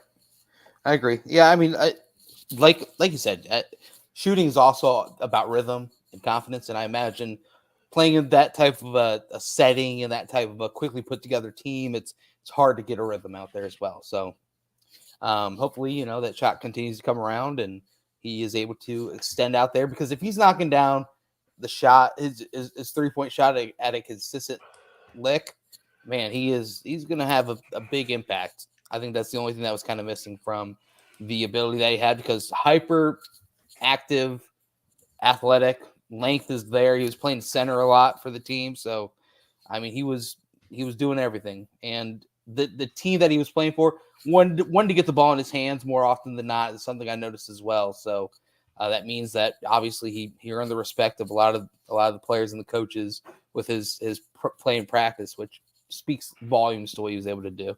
But hey, a win's a win. If they're gonna get a winner, you might as well win it. Aside from that, basketball wise, I guess we're rolling to recruiting now. Unless you guys have anything else team wise, I don't know if there's been much else outside of that. They're on break, like they're gone for 3 weeks. Like there's not a lot of basketball stuff really to talk about right now. If we see fall visits, like it's going to be during football games, and until we get decisions from Collier and Page, it might be later in that process than many are comfortable with. I know people are in that start to panic mode, but they are all in on these two kids. And I know patience is very difficult in the internet age. People do not have the patience. They need something to be happening at all times. Right. What's happening right now is Cincinnati's trying to land their top 2 targets. Right. And that's the focus. Can they get it done? We're going to find out. The Collier thing is it's interesting because I've talked to people associated with the other 3 programs that are recruiting him. Yep. There are people around those programs that all 3 believe that their program leads. Mm-hmm. There are people that believe a commitment could be coming soon. There are people that believe a commitment could be as late as October or November. Right. Like, it's such a mystery. Because that's how they want it to be. It should be. Like, that's the fun of this. And then you don't end up with people throwing out random crystal balls. Yeah. It's been fascinating to watch how the family has done it, because they've been great at keeping everyone guessing, keeping everyone wondering, where this is headed, where are they leaning, what are the key factors. I talked to someone today, like everybody thinks that mom is kind of not the deciding factor, but that like mom is going to have a significant say in how this ends up. And then I talked to somebody today that was like, man, I got the vibe that dad is being quiet and sitting back, but dad is a basketball guy. Dad ran an AAU program for a long time. Like, dad is familiar with this whole world, and that dad has more of a say than people realize, because everybody's been focused on mom. Like, that's kind of the beauty of this recruitment. I know for a UC fan, it's nerve-wracking, because this is, I mean, there are places moving him up to number 2. Yeah. 2 places. Let's be honest about what just happened. He missed 2 months of action. Back and won. He came back and won MVP of the Steph Curry camp instantly upon his return. Right. This is an elite prospect. This is a big time impact, program changing type of kid. And generally with these types of kids, it's not this mystery. It's not this like everybody is asking everybody, what do you think? What do you think? What do you think? And everybody has a different answer. Like, that part of it is fascinating. Right. And that's why you haven't seen, like, I'm not going out on a limb. I'm not putting my neck on the line on this, because I don't think anybody knows.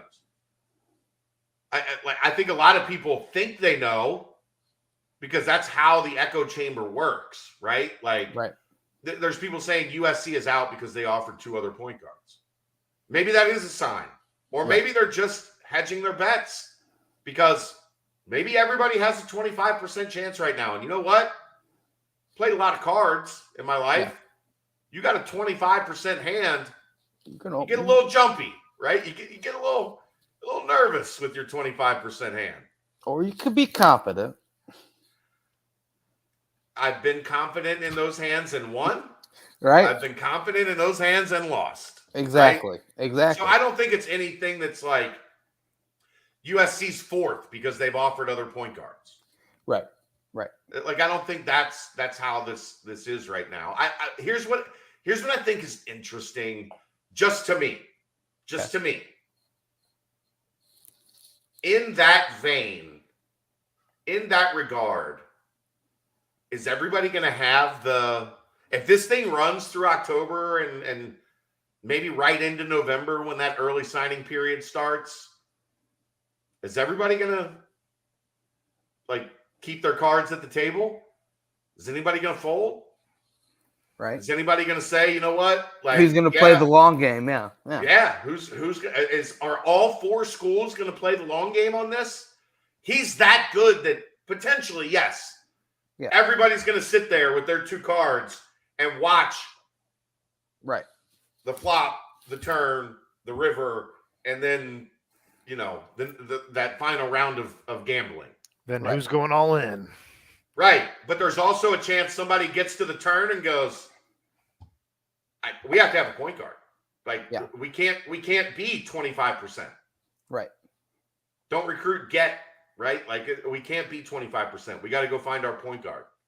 And what if a name or two is fascinating? And what if a name or two goes into the portal? And, as the dates push back even more. That, maybe. Right. I guess if it's October, November, then it would be kind of. Now, if he says I won't decide until December or January after the first signing period, right? Then it's a lot of tough decisions are going to have to be made. Yeah. In those meetings that each staff has, those recruiting meetings that each staff has regularly. Page. Do you think Page is a guy that is waiting for Collier to make his move, or he's got his own timeline? Because I know IU fans really want him badly. Yeah, I'm not giving you any IU information on this, Brent. Oh, I don't want IU information. I'm just saying. I'm just busting your chops. Right. Do you think he's waiting for Isaiah to kind of make his move and then kind of base his side, or is he completely on his own, making his own decision? I think there's obviously some connection. They're high school teammates, they're AAU teammates, they're good friends. Right. I don't think it's necessarily you get one, you get the other. Yeah. Like, and I don't know. I don't know what Page's timeline is specifically and how that matches up with what I don't know what Collier's timeline is, because there's people saying he's entering the decision-making process. I have other people telling me, don't be surprised if that decision-making process takes 3 months. Right. Like, I don't have it's my job to have answers. I know I suck at my job because I don't have answers on this. But I think it's more important that I'm honest with you guys about it instead of having all these conversations that I'm having. Like, one of the great things about Higher Ground is I'm in my car for like an hour and 45 minutes a day. Right. So I'm just on the phone, making calls. Yep.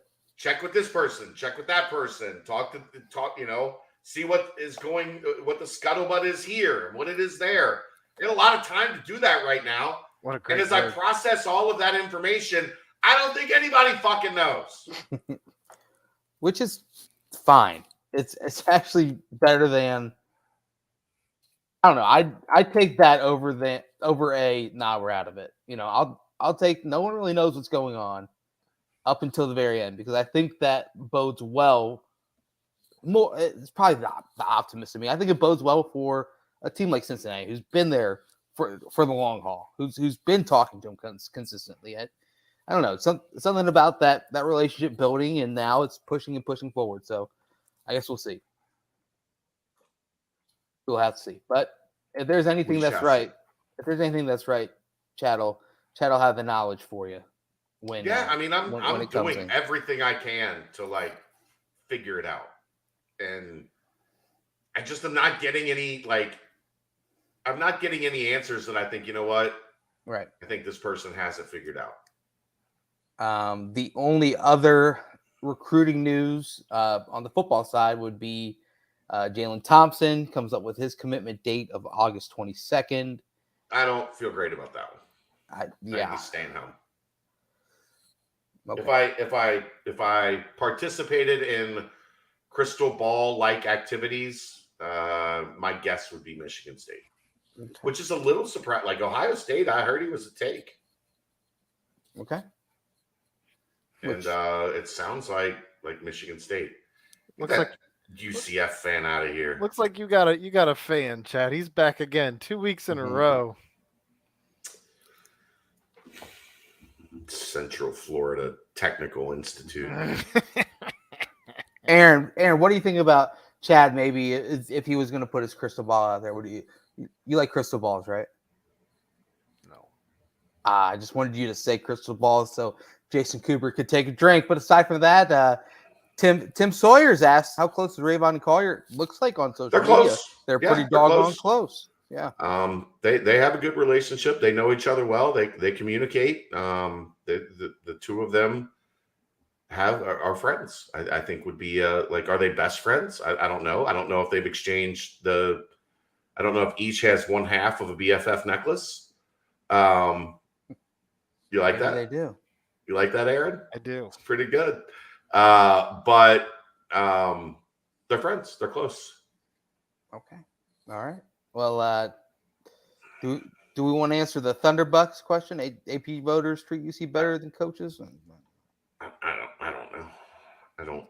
I don't really worry about the polls because they're good for content, like for stuff like this. But in reality, the system that decides does not incorporate either of them until quite a while, and they don't. Well, I'm just saying, like it used to be, like in the old BCS, the AP and the coaches poll was part of that process, so it made them relevant.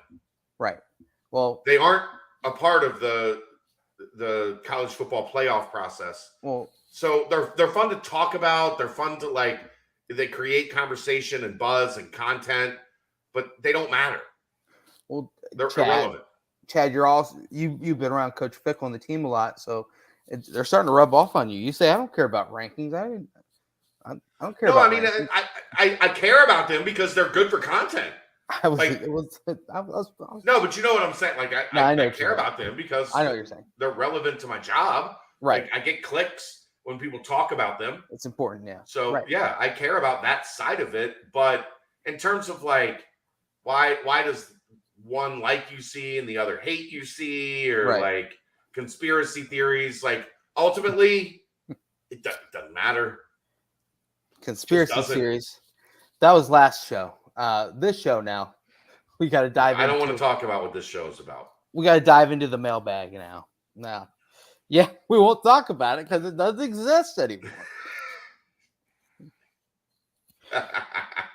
It does not exist.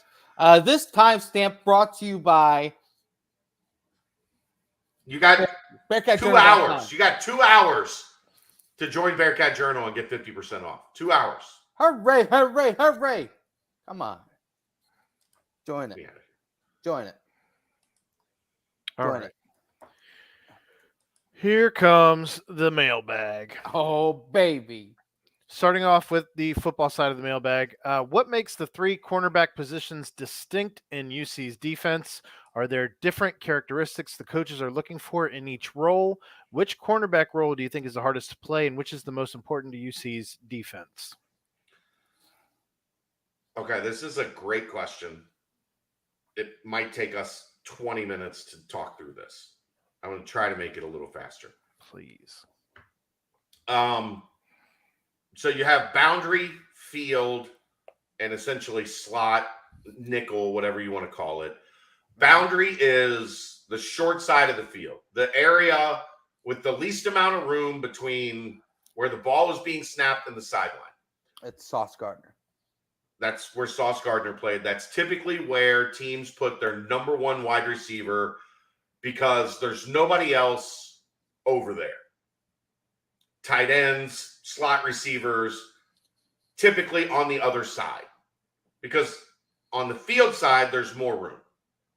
That's the area where there's more space between where the ball is snapped and the sideline. That's where you can play a lot more zone. The way UC has liked to play, they want their boundary corner, press man-to-man on an island against your best guy one-on-one. Right. Come get some. I think how they played it before Sauce and how they played it during Sauce are two different things. Because when you had Sauce over there, you could, Brian Cook played boundary safety. He didn't have to worry about helping Sauce. He didn't have to worry about being over the top on the other team's number one receiver. Right. You're probably going to have to see more of that this year. So that changes how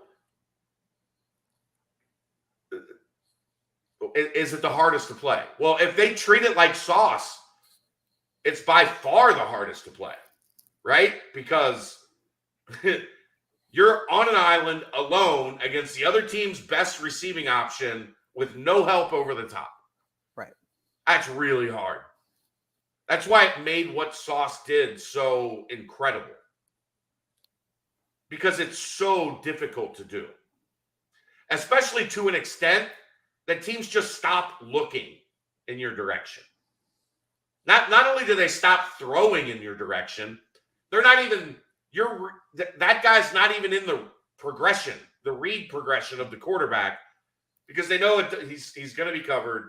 If we throw it over there, it's probably going to get intercepted or knocked away. It just doesn't do us any good. So that's a really difficult role. The field corner, typically, if you watched last year, Mike Tressel likes to play his field corner in off coverage more than he likes to play him in press coverage. So if you look, Kobe was generally 6, 7, 8 yards off the ball. Still did a great job over there. But you're playing a little bit different style of coverage because you're not getting physical at the line of scrimmage. It's kind of turn and run. Read and react to whether they're going inside, whether they're going outside. That's more of a thinking position, a mental position, a tape study type position, right? To see what teams like to do on that field side against off coverage. The nickel is defending typically smaller, more athletic, twitchier, in-space slot receivers, which we talked when I talked about it with Fick. They talked about having a guy that has that basketball quickness. And that's why Sammy, I think, is going to be the guy that ends up starting at nickel. So those are the different characteristics they're looking for. The hardest to play is obviously if you're asking your boundary corner to play press man with no help over the top, that's really fucking hard. Yeah. Because guess what? The receiver knows where he's going. You don't. And you have to be able to cover him through that entire route tree, no matter where he goes, with very little help behind you.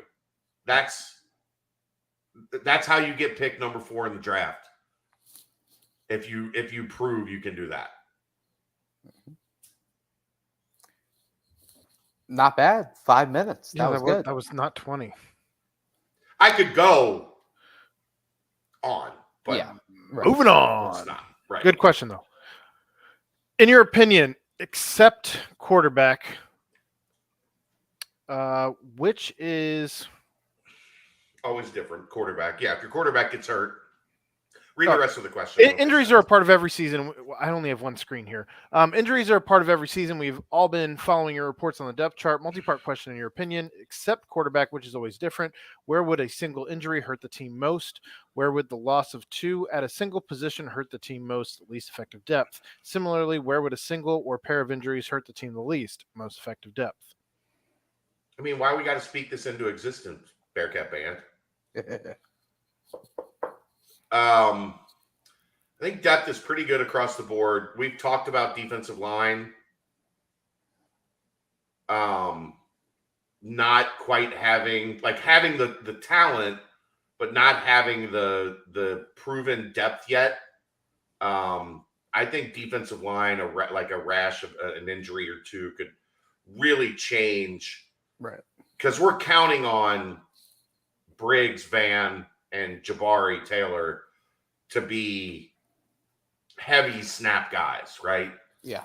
They want them to be down in that 50 to 60% range. I think it's probably going to have to be more like 60 just because of how much those guys mean to this unit. An injury to one of those three or two of those three would be potentially devastating.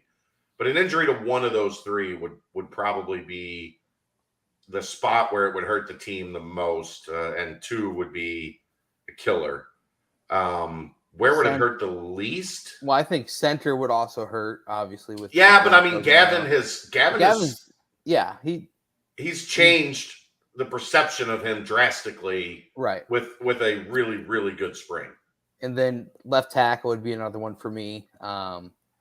Just left tackle's right up there for sure. Kind of back that up. I mean, John Williams has had experience there, but whenever you hear his name mentioned, won the job. Yeah, and then whenever you hear John Williams' names mentioned, it's like he's been bumping down to see how he looks at guard, but he can be pushed out to tackle as a swing tackle, which to me doesn't shout like bona fide backup confidence, right? Yeah, right. Yeah. So I think left tackle is a great answer, Brent. Yeah, I would say those. Good job, sir. Thank you. Least. Aaron. No, Aaron. Single most like you got. I mean, I'm still looking at special teams. Like if kicker, if Mason or if Coe go down, I don't know that there's anybody that's anywhere near their level. Christian Lowry. Like I said, I don't know if there's anybody near their levels. I think that would be a devastating blow. And if you had two injuries at either of those positions, what are we even looking at? Right. I would love to know how rare it is for like two punters to get hurt in the same season. Maybe I took an easy answer. I don't know, but well, no, I mean, you're right. At that point, I think they would be having Quincy Burroughs back there punting the football. I don't remember if it was Quincy or if it was Marcus Peterson. One or the other was like kicking and punting for their team. Maybe both. The red shirt would be burned right away because he's the punter. That would be very interesting. Anyway. And then least. Wide receiver? I mean, probably wide receiver. Yeah, wide receiver. So many options, so many guys. I mean, you go Scott, Tucker, Jaden, Chris Scott, Nick Mardner, Will Pauling, Drew Donnelly, Quincy Burroughs, Blue Smith. Like, there's just so, like Wyatt Fisher. When we talked about that, the Myles Montgomery touchdown in the 2-minute drill today, it was Wyatt Fisher that threw the block that sprung him. Yeah. Marcus Peterson might have had the best catch of the day. Right. Like, that room is crazy talented right now. I think you could also go tight end. Yeah. With Lenny, Josh, and Shaman. And I think Singletary's running back because you can. No, man, like we've already seen. Yeah, I guess, but we've already seen like they're pretty thin just with two guys being a little limited already in camp. You don't feel great about depth if you've only got two of the like if you got all four of those guys, meaning Myles Montgomery, Ryan Montgomery, Charles McClelland, Corey Kiner, you feel really good about your running back room. Right. Take one or two of them out. Stephen Bird had a couple of bursts today. Yeah, but a true freshman running back is it's tough. It's tough. It's very tough. So I mean, I also found it interesting in the running back conversation. I think it was Gino in his interview how he said he was more partial to finding, or it might have been Luke in your interview with him, Chad. But Luke wants a bell cow. Yeah. So it was Luke. Yeah, they're partial to finding that bell cow. That's where they think they've had the most success in the past. So, I mean, I'm interested to see who that is because I don't think they've found anyone yet. But Kiner hasn't been practicing. It doesn't sound like Ryan Montgomery. I haven't heard his name. They've been practicing. Just they haven't been doing team. Right. They've been doing individuals. They're out there. Like, I don't want people to have the impression that like they're off on a side field with a strength and conditioning coach. No, they're practicing. They're just not cleared live yet, or just not used live yet. They're not in the sandbox yet. Yeah, great question. Again, great question. Like, two really good questions so far tonight. Linebacker's another one, but that's a caveat. Mm-hmm. All right. What is Fick like at practice? Is he with a specific position group during Indy? Does he go down to offensive side of ball at all, or is that left to Gino during split periods? I played under 2 head coaches in college, and they were very different. Fick's a little of everywhere. We saw in spring, like he had a little pet project in the spring because Mace left, and they were still working to fill that, the dollar coach before they filled it. So he kind of had a pet project there where he was like Jaheim's personal coach for a little while. But he's a little bit he bounces around quite a bit. So he is not, I'm a defensive coach. I spend all of my time with the defense. He is not Tommy Tuberville that took those Indy periods and came over and talked to us in the media. He's a little bit involved with everything. I think it's probably, my guess, knowing Fick, it's scripted. Like, I want to get a look at this today. So I'm going to be, with the wide receivers today, or I'm going to go over and, keep an eye on the quarterbacks. But it's not any one thing. Like, he spends more time here than he does there in those specific position group periods. All right. And the last question from the football mail bag. I did have 4 today. So far, after watching this Camp Higher Ground and compared to last year's Camp Higher Ground, do you feel there has been a major drop-off in talent or performance? I mean, define major. Like, we just watched 9 guys get drafted. Is this team like that's a trap question from Bearcat CB? Because I'm an idiot if I say no, there hadn't been a drop off in talent. They're just as talented as they were last year. And then, when they don't have 9 guys drafted in April. I think you can say, though, that the talent, I mean, if you look at talent is fine. I don't look at anywhere and think they are talent deficient. It's not refined talent. It's not, I'm ready to be drafted to the NFL, 9 guys plus. It's not a group that didn't lose a regular season game in 2 years. There's a lot of dudes that are raw, if we're being honest. But I think that there's a lot of opportunity for this team to collectively grow. So, are they as talented as last year? No. It's just the honest answer. Is there a lack of talent? Is there anywhere I think, they're going to have to mask their talent at this position? No, I don't really see that. I don't really it's like in basketball. If you got let's say a 4 that is really good offensively but struggles to defend, there are things you can do to hide that 4 in basketball. There are ways you can do that in football, but I don't look at this football roster and say, other than the reality of they are not going to have CB1 in all of college football. So they're going to have to figure out how differently to defend the boundary, whether that's a little less press man, a little more zone, a little bit more help over the top from the boundary safety, whatever that may be. That's going to be different because you don't have Ahmad Sauce Gardner lining up on the outside. Is there a major drop-off in talent or performance from the boundary corner? Yes. Yes. But if Arquan Bush is your field corner, he's got all of the skills in the world to play that position, play it at a high level, and be drafted next year. Is he going to be the Thorpe Award winner? Probably not. Odds would be against that. But I still think you're going to be really, really, really good at field corner if Arquan is the guy that fills that role. So you tried to get me, CB. You tried to get me. Anything to add, Brent? No, I think you about covered it. The Brandon Meyer question real fast down here. Are there any starters from last year Jeopardy losing their starting spot or in a battle for their job? It sounds like Metz is reasonable just because he's working back from a surgery in the offseason. Right. Is he going to be ready to go? And if he's ready to go, are they ready to just slot him back into right guard? Or do they think at this point they're better with Joe Huber at right tackle and Dylan O'Quinn at right guard? Right. Like that's the type of question that is going to have to be answered. And guess what? If Joe Huber's ready to go at right tackle, I think Dylan O'Quinn is your number one right guard in the conference. Right. Right. So like you're going from an all-conference right guard to an all-conference right guard that was also an all-conference right tackle.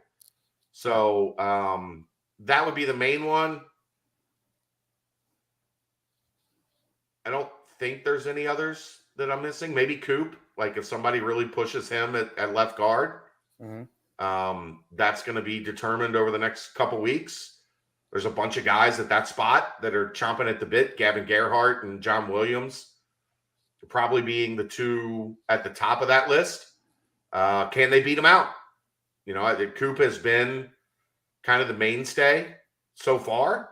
I think today we saw Gavin kind of rotating in and out at left guard with the ones for a little bit. So those are the potentials. Like somebody mentioned in the nightcap where we were talking about the offensive line. Well, what do you mean? There's questions on the offensive line. It's not. It's not that there's talent questions at the offensive line. It's who's going to be the guy. Who's going to win these jobs over the next 2 weeks at higher ground? What about Jaden? I guess, would you include Jaden? He wasn't a starter last year. No, I mean, it was Alec Pierce, Tyler Scott, and Michael Young / Trey Tucker.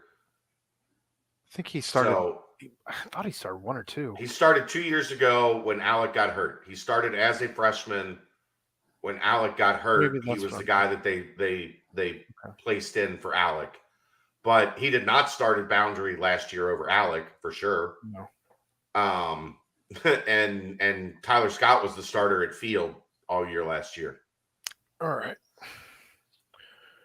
What this is the basketball portion of the mailbag. What level of success would you give a 23 class of Rayvon Thomas Fredrickson, and a portal big of Ezekpe caliber? Successful. You got Rayvon, who's a top 50 kid. How long's it been really since the UC signed a top 50 level kid? I know some people say he's sliding in the rankings.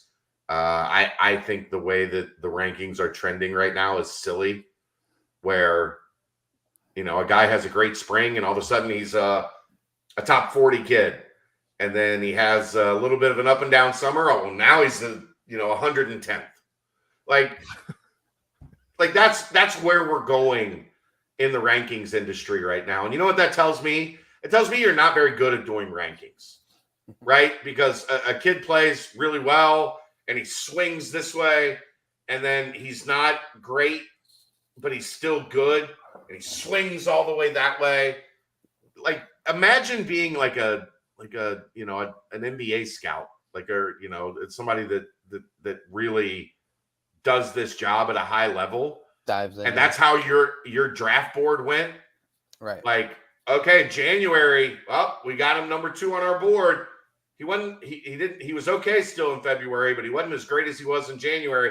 Drop him off. We're done with him. He's out. Like, I just think it's a shitty way to do the rankings. I know why they do it. It creates hits. It generates conversation.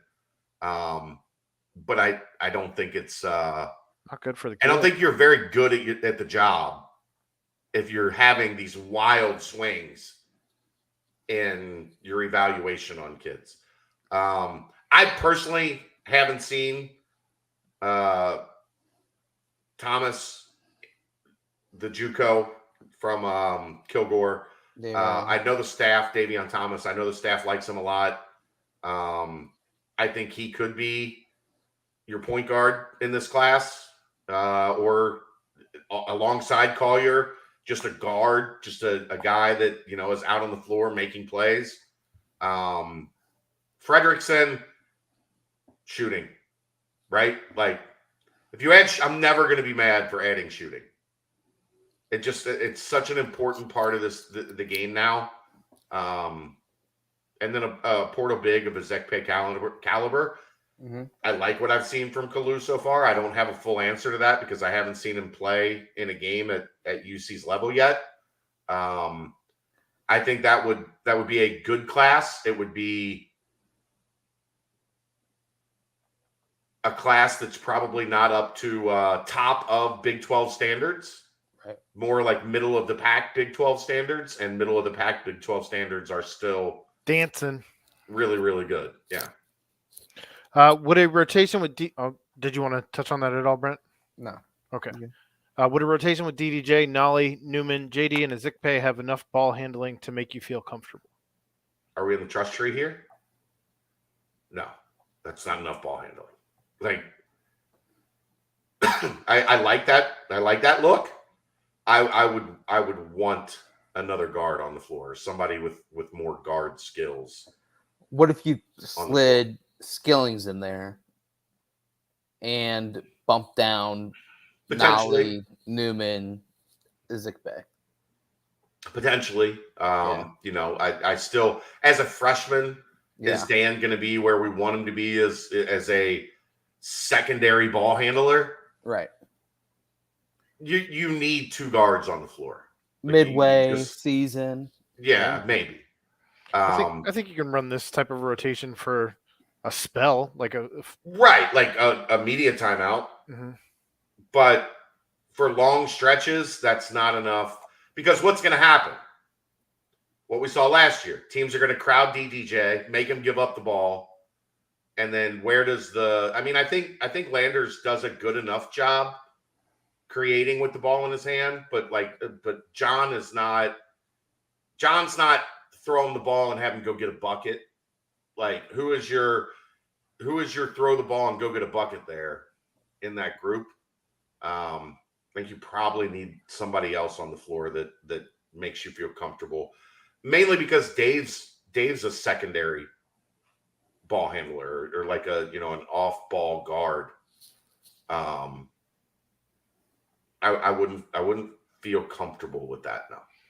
With foul trouble or again, just for a breather, I think. I don't hate it, but the question is, I get you. Is it enough ball handling to make me feel comfortable? Not comfortable. The answer is no. Would Reed be a decent option, you think, point forward? Not yet. Right. Maybe. I mean, he handles the ball pretty well. Right. But more like straight line driving. Yeah. Not like give you when I think of ball handling, I think of, especially in today's game. Yeah. Have somebody get like in a pick and roll with the ball. Right. Can they make a play? Or press, and then all of a sudden. Is the opponent well, if the opponent's pressing you, then you don't want to do that. No. All right. The Smith League seems to be growing rapidly and drawing better and better talent. Are there any plans for BCJ to cover Sunday's championship game, which should be featuring JD, Nolly, and Hensley lacing up for hometown heroes, I would assume? Looks like JD has been balling out lately based on their Instagram. I would love to get a breakdown on how the Cincy players are looking, similar to the little birdie musings at the open gym, as well as any other players of interest. I just don't know if I have time. Sunday's an off day. But, here's my week, right? Camp today, come home, get 4 videos up, cook dinner for the family, try to handle World War VI between my wife and daughter, do this podcast, get done with this podcast, do a nightcap. Tomorrow, night practice, get done with work at 2 o'clock in the morning. Wednesday, radio. and then stick around at the radio station and do a segment with Lance. Thursday, practice, radio, BCJ podcast, nightcap. Forgot nightcap on Wednesday. Mm-hmm. Friday, practice, all the other stuff again. Saturday, scrimmage. Sunday. I do have to spend a little time occasionally with my family. Would I love to go to Sunday's championship game for the Smith League? Yeah. But on my priority list of the week, unfortunately, it falls at a time that, if it was in July, I would absolutely be there without question. Have a field trip, yeah. With bells on. But right now, I'll say maybe, but I think we know the answer is I'm probably not going to be at the Smith League on Sunday. Right. All right. That is the basketball portion of the mailbag. Moving on to the banks here. The banks. We're 2:15. Not bad. Good evening. This is Skins. Good evening, gents. My boy, Skins. First and foremost, Chad, my family's praying for you and Kelly in the tween. Thank you. Second, how have you been sleeping? Ron, I have been sleeping all right. We had 4 hours last especially night. From like some good naps. 7 to 10 on a Friday. Saturday. But the baby had 4 hours last night. That was nice. That's the longest that we've hit. So that was good. Good work. Oh, Britics. Rapid fire. Best bakery in Cincinnati. I think we'd all agree Cervati's. Yeah, I'm Cervati's. And especially the pretzel, the chip things with that we've talked about. With the beer cheese dip. Yeah. I don't think I've been to Cervati's. That sounds good. Oh, Brent, you get a huge bag. They just take the pretzels and slice them in like a lunch meat slicer into little like tiny chips. Yeah. And then you get the beer cheese. Oh, okay. It is. If you're looking for a food for like it's party game crack. day, yeah, it's phenomenal. This is Baskin and Robbins. That's not a bakery as much as it's an ice cream place. Right. I'd agree. Ford Graders has a good bakery. Just throw it out there real fast. If you find one of the bakers, the Graders that has a bakery, yeah, it's good. Ford or literally any other vehicle. I've never owned a Ford. I also never owned a Ford. Literally every other vehicle. I currently drive a Ford. No, I think Skins works at a Ford dealership, so that's a loaded question. Okay, well then hook us up. Is it a fully loaded Taurus? Nah, mine's a fully loaded. What was it? The car of the year back in 2014. That was a 3-year Letterman reference. Okay, yeah. Sure. Last of all, favorite dessert and why is it tiramisu? I don't love tiramisu. Did we lose him? We may have lost him. That's kind of creepy, isn't it? With everything going on with him tonight, I don't know. That's pretty creepy right there. Whatever's happening. It looks like a MySpace picture. It kind of looks like a MySpace picture or like like Brent's album cover. I don't know. But favorite dessert. If I'm ordering dessert at a restaurant, my favorite dessert is skillet chocolate chip cookie with ice cream. If you have that, there's a good chance I'm ordering it.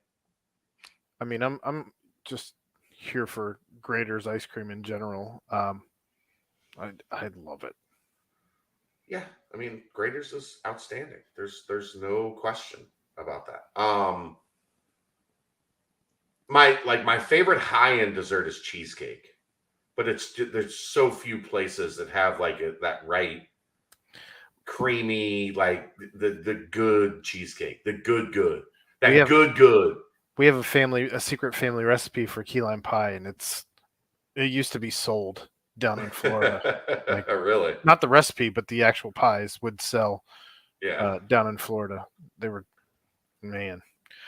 And then P.S. I had a weird daydream where Brent and I were starring in Pulp Fiction. I was Jules and Brent was Vincent Vega. Sadly, Aaron was the poor kid whose head was blown off in the back of the car. Chad was the wolf. That sounds about right. You think about BCJ too much. Why'd you shoot Marvin in the face? I didn't mean to. hit a bump. Like sometimes you just shoot Marvin in the face.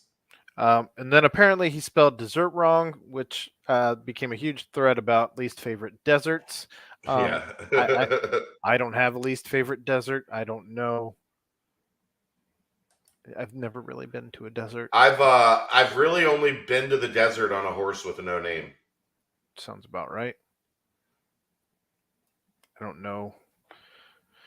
We'll see if Brent comes back or not.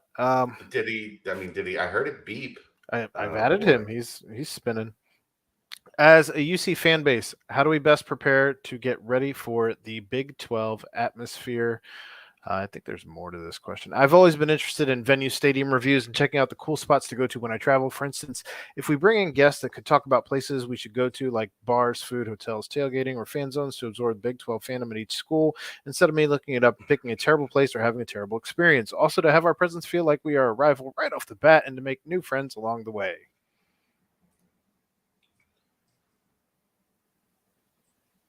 I don't know. What do you want me to say there? Like, how do you get ready? Like, I think do you do reps? Like, you get everybody together and like you practice. I think that's a roundabout way of asking if we're going to have other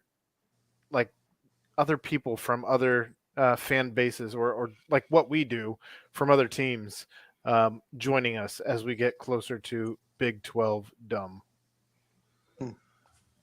Yeah, I mean, there's Sure. there's going to be more people that buy the tickets that go on road trips to come to Cincinnati. The important thing to remember there, especially early in the partnership, most of those people have never been here, so they're going to want to show up and like check it out and see what it's all about. A lot more than what we've seen from these apathetic dog shit fan bases in the American that, you give them a couple hundred tickets and they return a couple hundred tickets. Like, right. Yeah, like the thing that's going to keep it, like, of course, West Virginia fans are going to try to like invade Nippert because they like to do that or try to do that at least. It's still pretty far. Like, it's not going to be just like a easy trip for most of the conference. So you're not going to have to deal with like 10,000 Texas Tech fans getting here, because I've heard travel from Lubbock is hard. Well placed. That's true. Well Wait, placed. what was your guys' pick for least favorite desserts? Desert. Least favorite desert. Oh, well, I thought he fixed it. Well, He did, but it was too late. He did. Okay. Least favorite dessert? Like, I don't know. I love tiramisu, by the way. I think it's fantastic. I'll eat it. I don't think it's terrible. Right. But it's not the top of my list. Yeah, true. Look, my number one, Brent, you give me a skillet chocolate chip cookie with some ice cream on it. Oh, baby. Oh, yeah. There's nothing that's top of my list shit. My friends hate me because I say I'm partial to a chocolate chip cookie or a piece of cake than just ice cream. So, I mean, if you put that option in front of me, I'm picking a cookie, like a warm, soft, and chewy chocolate chip cookie. But yeah, I digress. All right. Well, that's the mailbag. That's the mailbag. Sorry about that. Here. My power went out. I'm experiencing a storm. Aaron, are you still in Fishers? No, I'm in Cincinnati. Oh, you're in Cincy? I was going to say. So, Mainville, to be exact. So this storm is heading your guys' way. I was going to say, I didn't know if you got it up in Fishers or not. But anyway, sorry about that. I dipped out and I'm now on the phone and working on it. But aside from that, it's a good BBP, guys. Another good Great BBP. show. Another great show. Anything else in closing? Any final nuggets? Anything that you thought of during the length of the 2 hours, guys? No. All right. Well, special shout out, special thank you to Danco Transmission. Special thank you to 513 Shirts for that beautiful Iron Sharpens Iron shirt. Be sure to check that out. And of course, hop on the BearcatJournal.com. Become a member. If you're not a member, become one. Special deal ending in now hour and a half. So get on it. But aside from that, for my broadcast buddies, the father of the GOAT, Brennix, and of course, Mr. Chad Brendel, Aaron Smith, I am Brent Young. Yet again, another fantastic BBP presented by BearcatJournal.com. See ya!